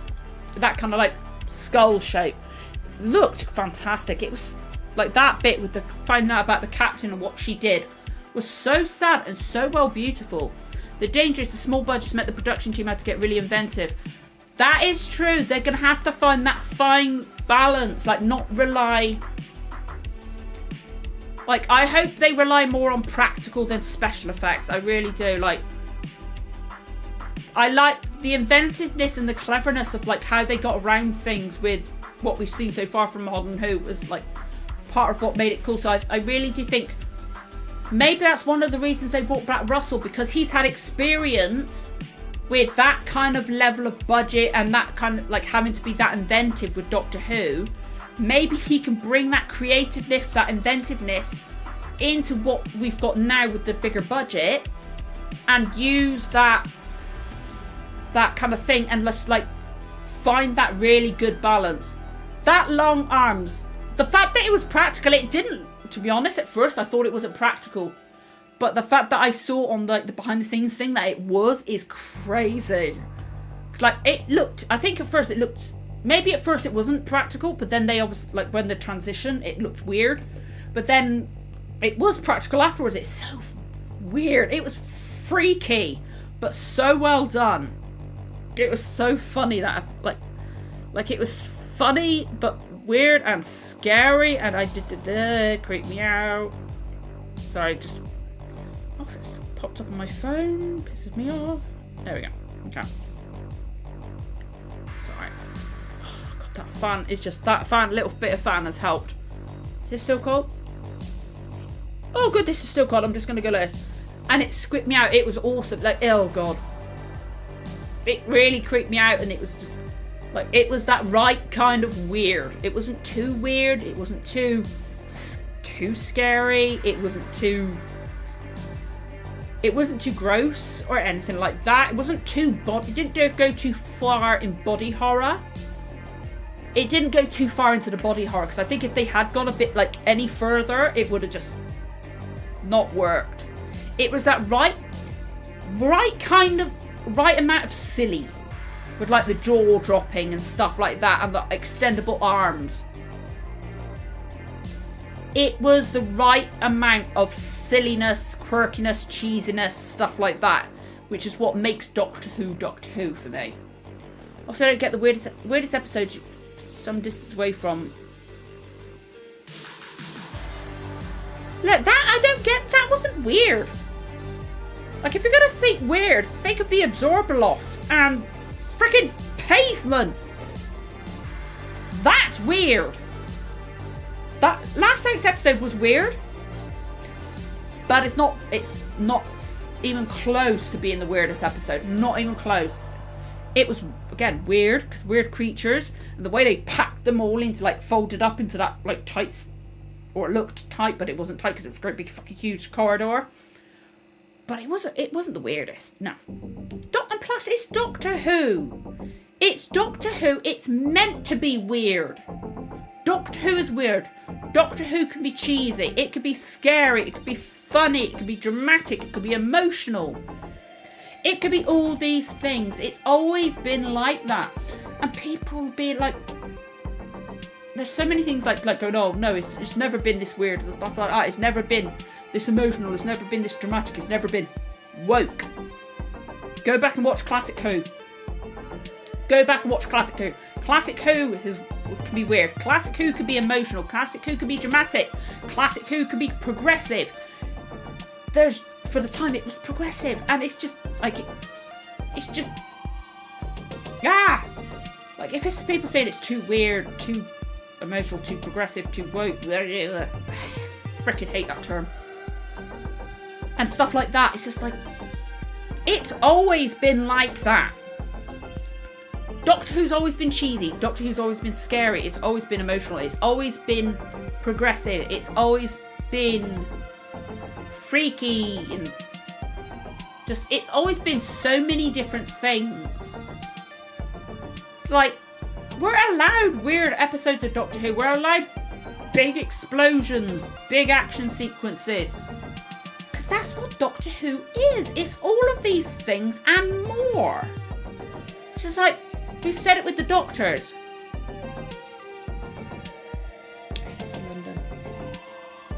I'm terrible with episode titles. I'm so sorry. Like, I'm still trying to remember the story title, the story and arc titles from Classic Who. I'm terrible with episode titles. I'm terrible with names. If you've watched one of my reactions, you know I am awful with names. I am so bad at remembering them. Like, I forgot Sean multiple times. But it's just like, Doctor Who is all these things and more. We said it with Doctors. You don't like an episode? You don't have to watch the episode again. You don't like a certain story arc? You don't have to watch that story arc again. You don't like a certain showrunner? Watch a different showrunner, come back when the showrunner changes. You don't like a certain Doctor? Skip that Doctor. Enjoy what you've had so far, come back when the next Doctor comes in. If you found this episode too weird, you don't ever have to watch it again. Just read it. If you want to get the whole story of these 3 specials. Oh God. Yeah, the Slytherin Sorry, I'm not getting in that. Slytherin. They are weirder. They are so much weirder than last night's episode. That was yeah. You compare it to Slytherin. Slytherin win by far out of the 2. But then, we can have silly episodes like the Slytherin. We can ignore the Zorbloff.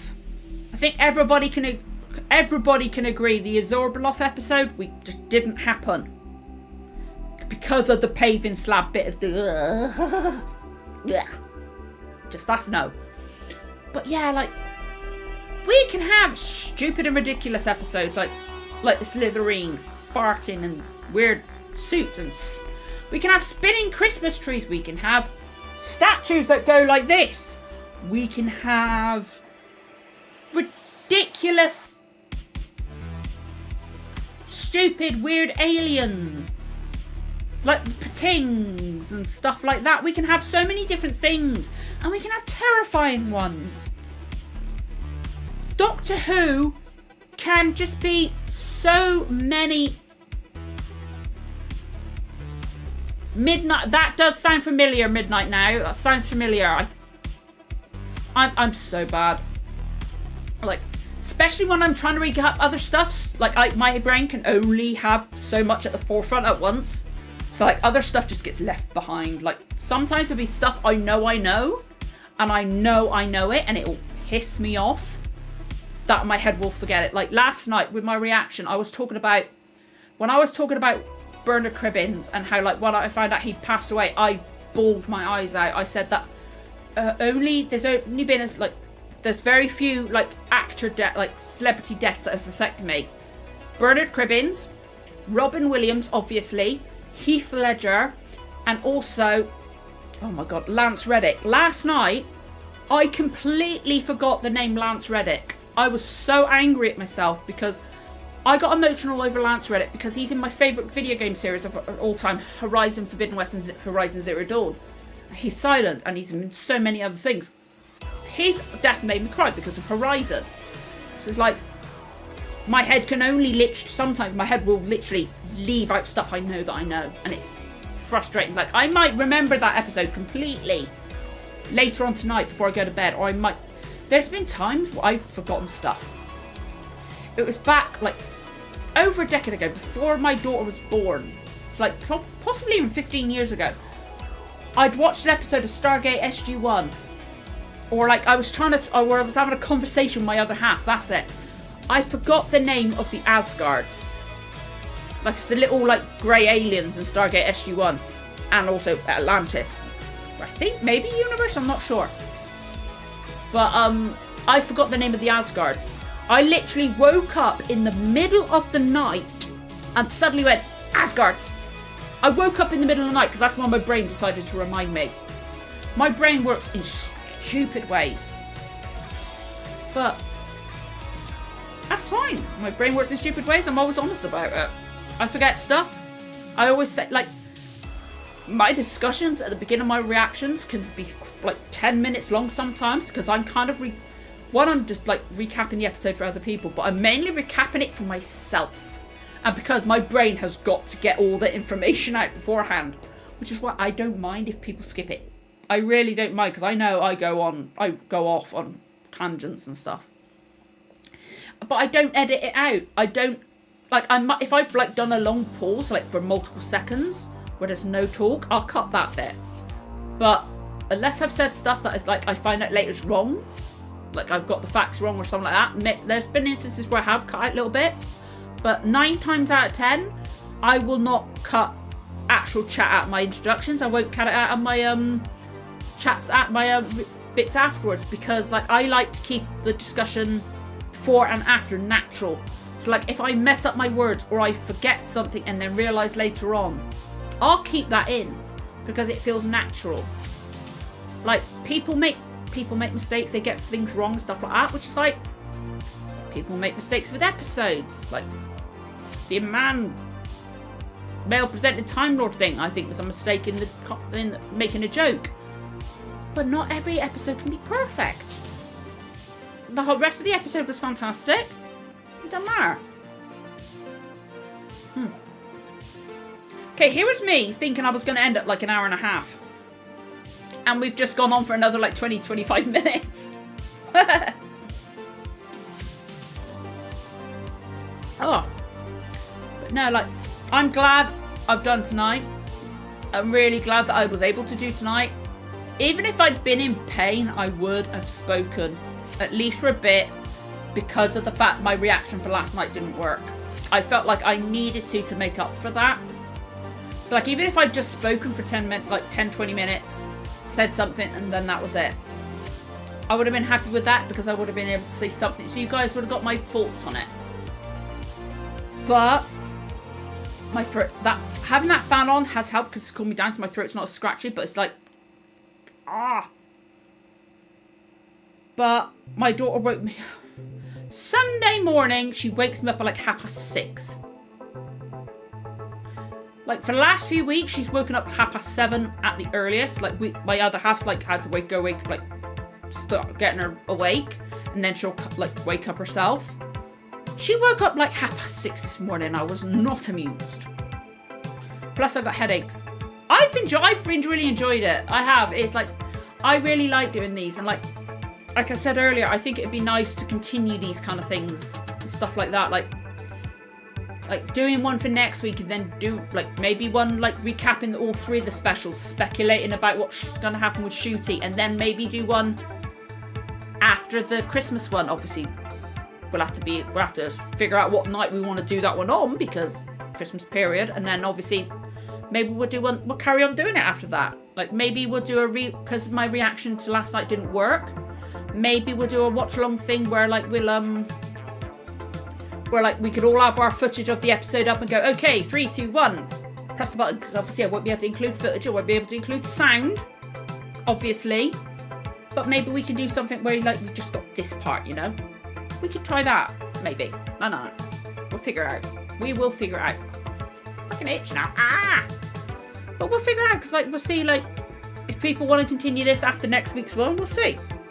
I feel like we should do one for the Christmas special, because it's like Shooty's first episode, and then maybe we'll just continue on and like do like a general Doctor Who discussions, and then when the new season starts up, we'll change it to like per episode then, or maybe we'll do the Christmas special, give it a break, and then bring this back whenever the new season starts. We can see, because like my Our Flag Means Death ones have been doing well. They're so much fun. They're so funny. So funny. It's hilarious. Like the inside jokes we've got on those are brilliant. It's like so funny. So maybe we'll start like doing a regular thing like that, just talking about the show in general. Like we could pick like a particular episode to try and focus on. I say try because I tried doing like a season 1 Our Flag Means Death discussion after season 2 finished. We barely stayed on topic. It was just a general Our Flag Means Death thing, so I just turned it into general for the rest of them. So maybe we'll do that. We'll see. We'll decide after next week's one, because obviously next week's one's going to be a big one. It's the third of the 60s specials. It's got Neil Patrick Harris in it. And there's going to be the regeneration. And I'm excited and I'm terrified of what's going to happen. Because like this, I really do feel like this one's going to be a big one. I feel like this one is going to justify these first two as 60th specials, because at the moment, like we've said, it just felt like mid-season or season finale or maybe Christmas level special, you know? Not anniversary, but I really do have this feeling, and I'm hoping it lives up to it. I'm nervous that it won't, and I'll be disappointed. I hope not, because the first two have been great. But I have a feeling this third one's going to be that big episode, you know? I really do feel like it's going to be big, and I'm excited for it. But we're basically at 2 hours now. My migraine's coming on again. I think partially because these glasses are where they're sitting. I think I'm going to have to take these back or see if they can adjust them. I'm just not sure on the size of them either. But also, like, I'm now starting to hurt there from the crash on Thursday. So, like, I can't. I'm surprised I've been able to sit here for this long. Like, obviously, I've had to do this every so often. Apologies if you heard my neck crack then. But I think I'm glad we got this far, and I'm glad I was able to do it, and I'm looking forward to next week. I'm looking forward to discussion, because this is going to be a big episode. The last of the 60 specials, Neil Patrick Harris, which is crazy, and David regenerating again, and they better not kill Donna. They've teased it twice. They better give her a happy ending. She deserves a happy ending. It's going to be sad we're not seeing Wilf again, but we got that one last thing. And yeah, I'm excited and I'm nervous for next week, and I'm looking forward to doing this discussion again, because this has been fun. It's been really fun.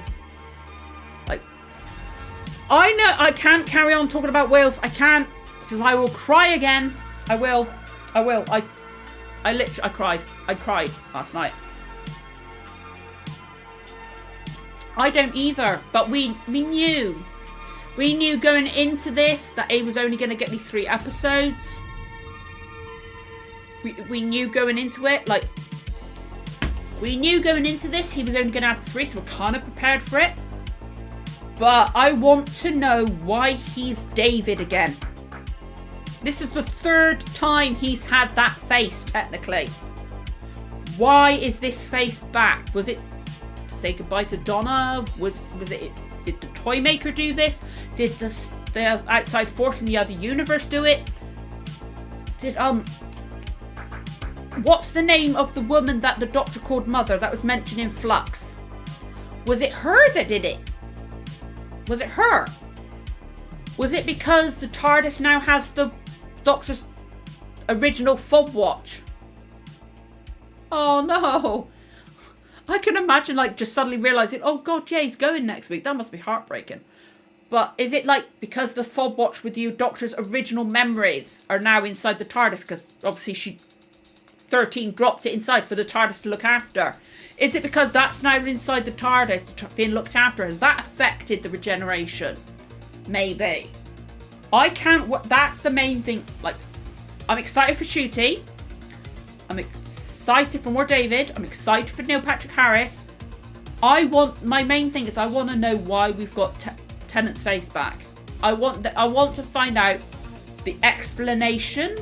I'm excited for this explanation, but I'm also nervous that the explanation isn't going to live up to... Like, I've got no expectations because I have no idea what the explanation is going to be. I have no idea. But I'm still nervous that it's not going to be a good enough explained explanation. I would like to have faith, but with all TV shows, I know, Rushy. Don't get me crying again. I've been trying, like, anytime I've mentioned Wilf or Bernard tonight, I've started getting emotional. Like, that the Wilf bit is the main reason I'm so upset about my reaction not working last night. Like, I cried for Bernard. I've said it earlier, I'm going to say it again because you're here. I had been spoiled last year that he was going to be in it because I had suggested tweet come up with set pictures.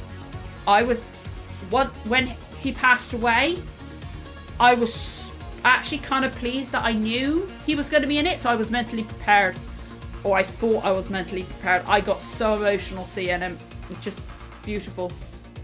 It was really well done. It was a really well done episode. It was a mainly contained episode. We saw more of the budget. The lighting was great. The acting was great. Just the music, everything was great. It felt like classic Who. Like, we had a certain style of episode in the first one. We got a certain style of episode last night, and then I'm assuming a different style of episode the third one. Because, like, last night was scary. It was emotional, but it was also slightly silly. With, like, basically body horror stuff with the extended arms and the twisting all that up in that and the jaw falling down and stuff like that. It was still Doctor Who. And then the old soldier bit. It's sad that was all Bernard could film. But it was nice getting him that one last time. It was beautiful. Because I'd seen the set pictures last year, I was worried that maybe they cut it out of respect or something like that. Because, like, I can imagine some families, if somebody passes after they film something, they might not want them to appear again. They might be too emotional for them. But I was so happy to see him. He's my favourite modern companion. My second favourite overall behind Ian Chesterton. It's Bernard Cribbins. It was nice getting to see Bernard one more time. Because, like, I'm going to get emotional. Ever so often, my daughter will ask to watch Old Jack's Boat, which is his CBB series. Which, I said it earlier, she's autistic, learning difficulty, she doesn't understand about death, she doesn't know it. Like, conversations are difficult with her and stuff like that.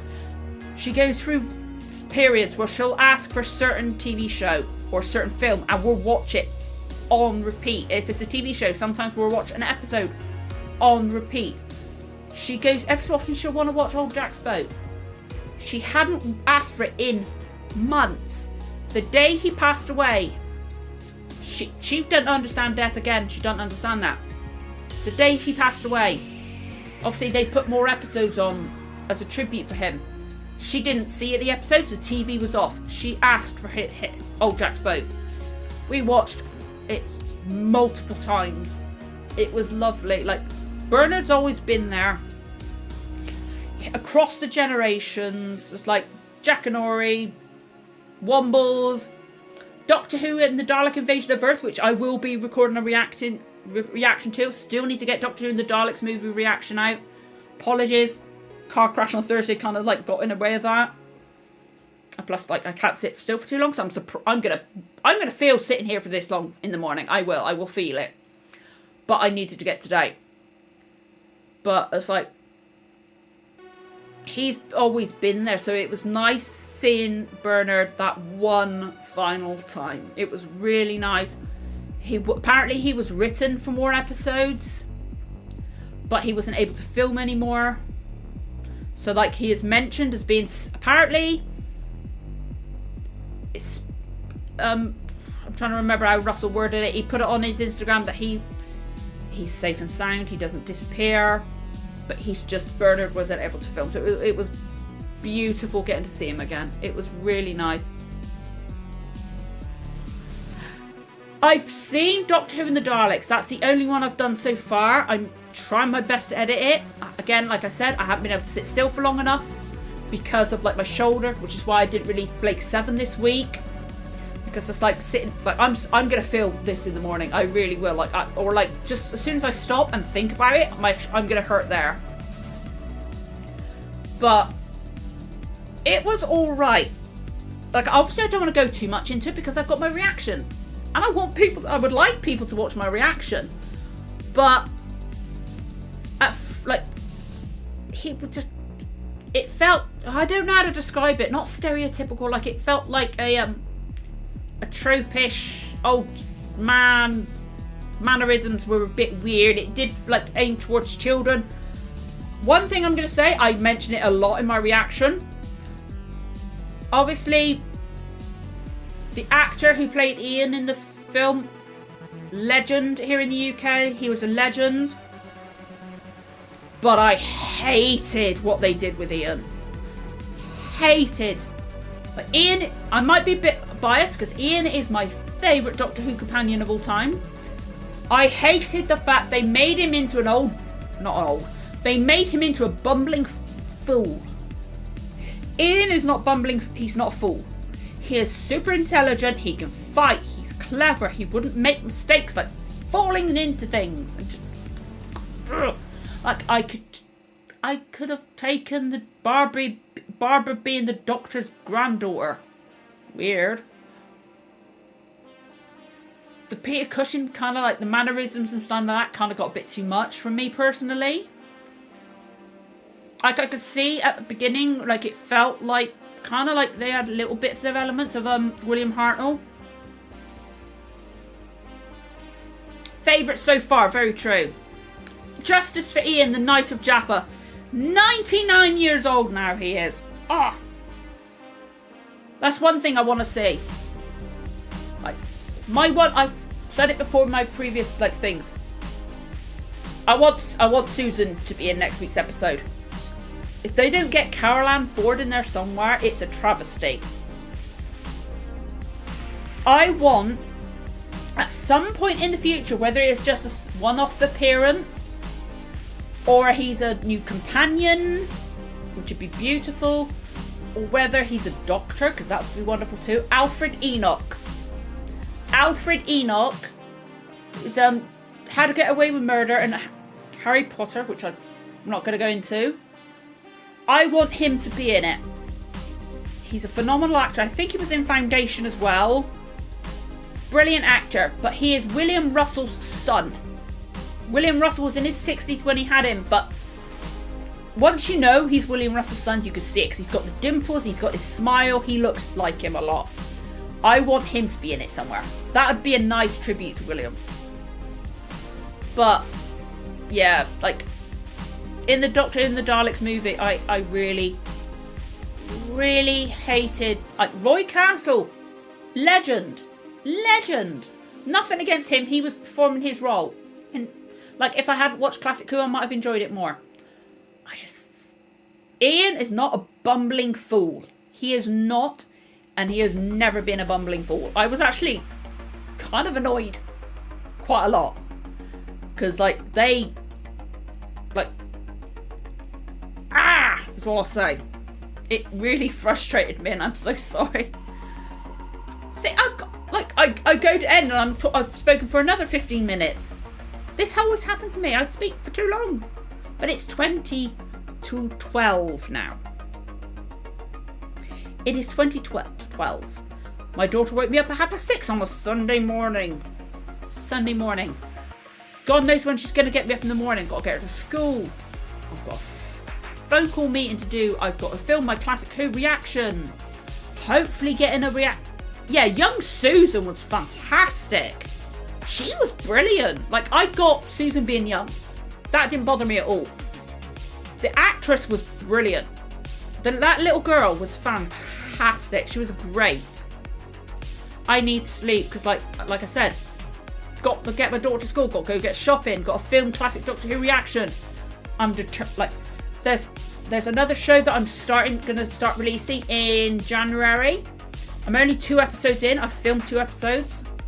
I want to try and film another episode tomorrow because I really want to get ahead of filming my reactions to it, but just because finding the time to edit is going to be a nightmare.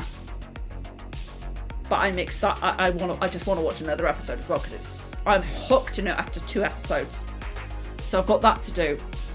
And plus my head's hurting now as well. I know as soon as I stop, my shoulder's going to hurt. So I've got to try and relax that a bit as well. But I've really enjoyed tonight. Again, I'm so sorry about the issues with the reaction, which is one of the reasons I'm glad I was able to do tonight. I'm going to make sure that everything's going to be working for next week because I've got to make sure it works for my What We Do in the Shadows reaction on Tuesday. I've got to do that because I record it the same way. Yeah, okay, it's a different.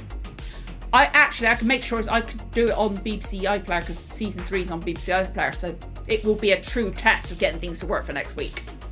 Because I am not having it fail for the David Tennant's regeneration. I am not going to do it. But yeah, I've really enjoyed it. Thank you, Rushy, so much for coming in at the end. Everybody else, Ferdale, oh, I can't even talk. Heretic. There. I can't read. I'm so sorry. Like, my eyes are struggling to focus. It's in there. Sorry that the PC would only do the second film if Roberta Tovey Susan came back. I don't blame him. She was brilliant, and he obviously, if that's true, he obviously saw that. Peter Cushing, legend. It's just, it felt kind of tropey, his performance, but that might have been the way he was directed and written, because he is a phenomenal actor, obviously. But Roberta Tovey was the best thing about that movie. She really was. She was fantastic. But yeah, I can't wait to get that reaction out. I've got to find the time to edit that. Hopefully my focus will be better this week, because my focus last week was shot as well. But I think that's from the stress of things messing up.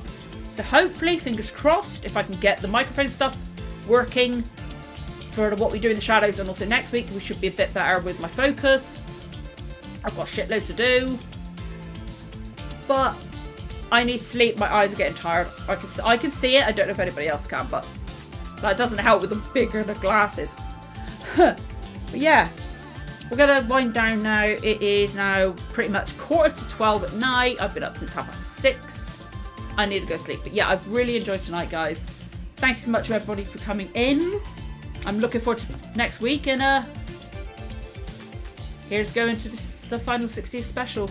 Bye, guys. Bye.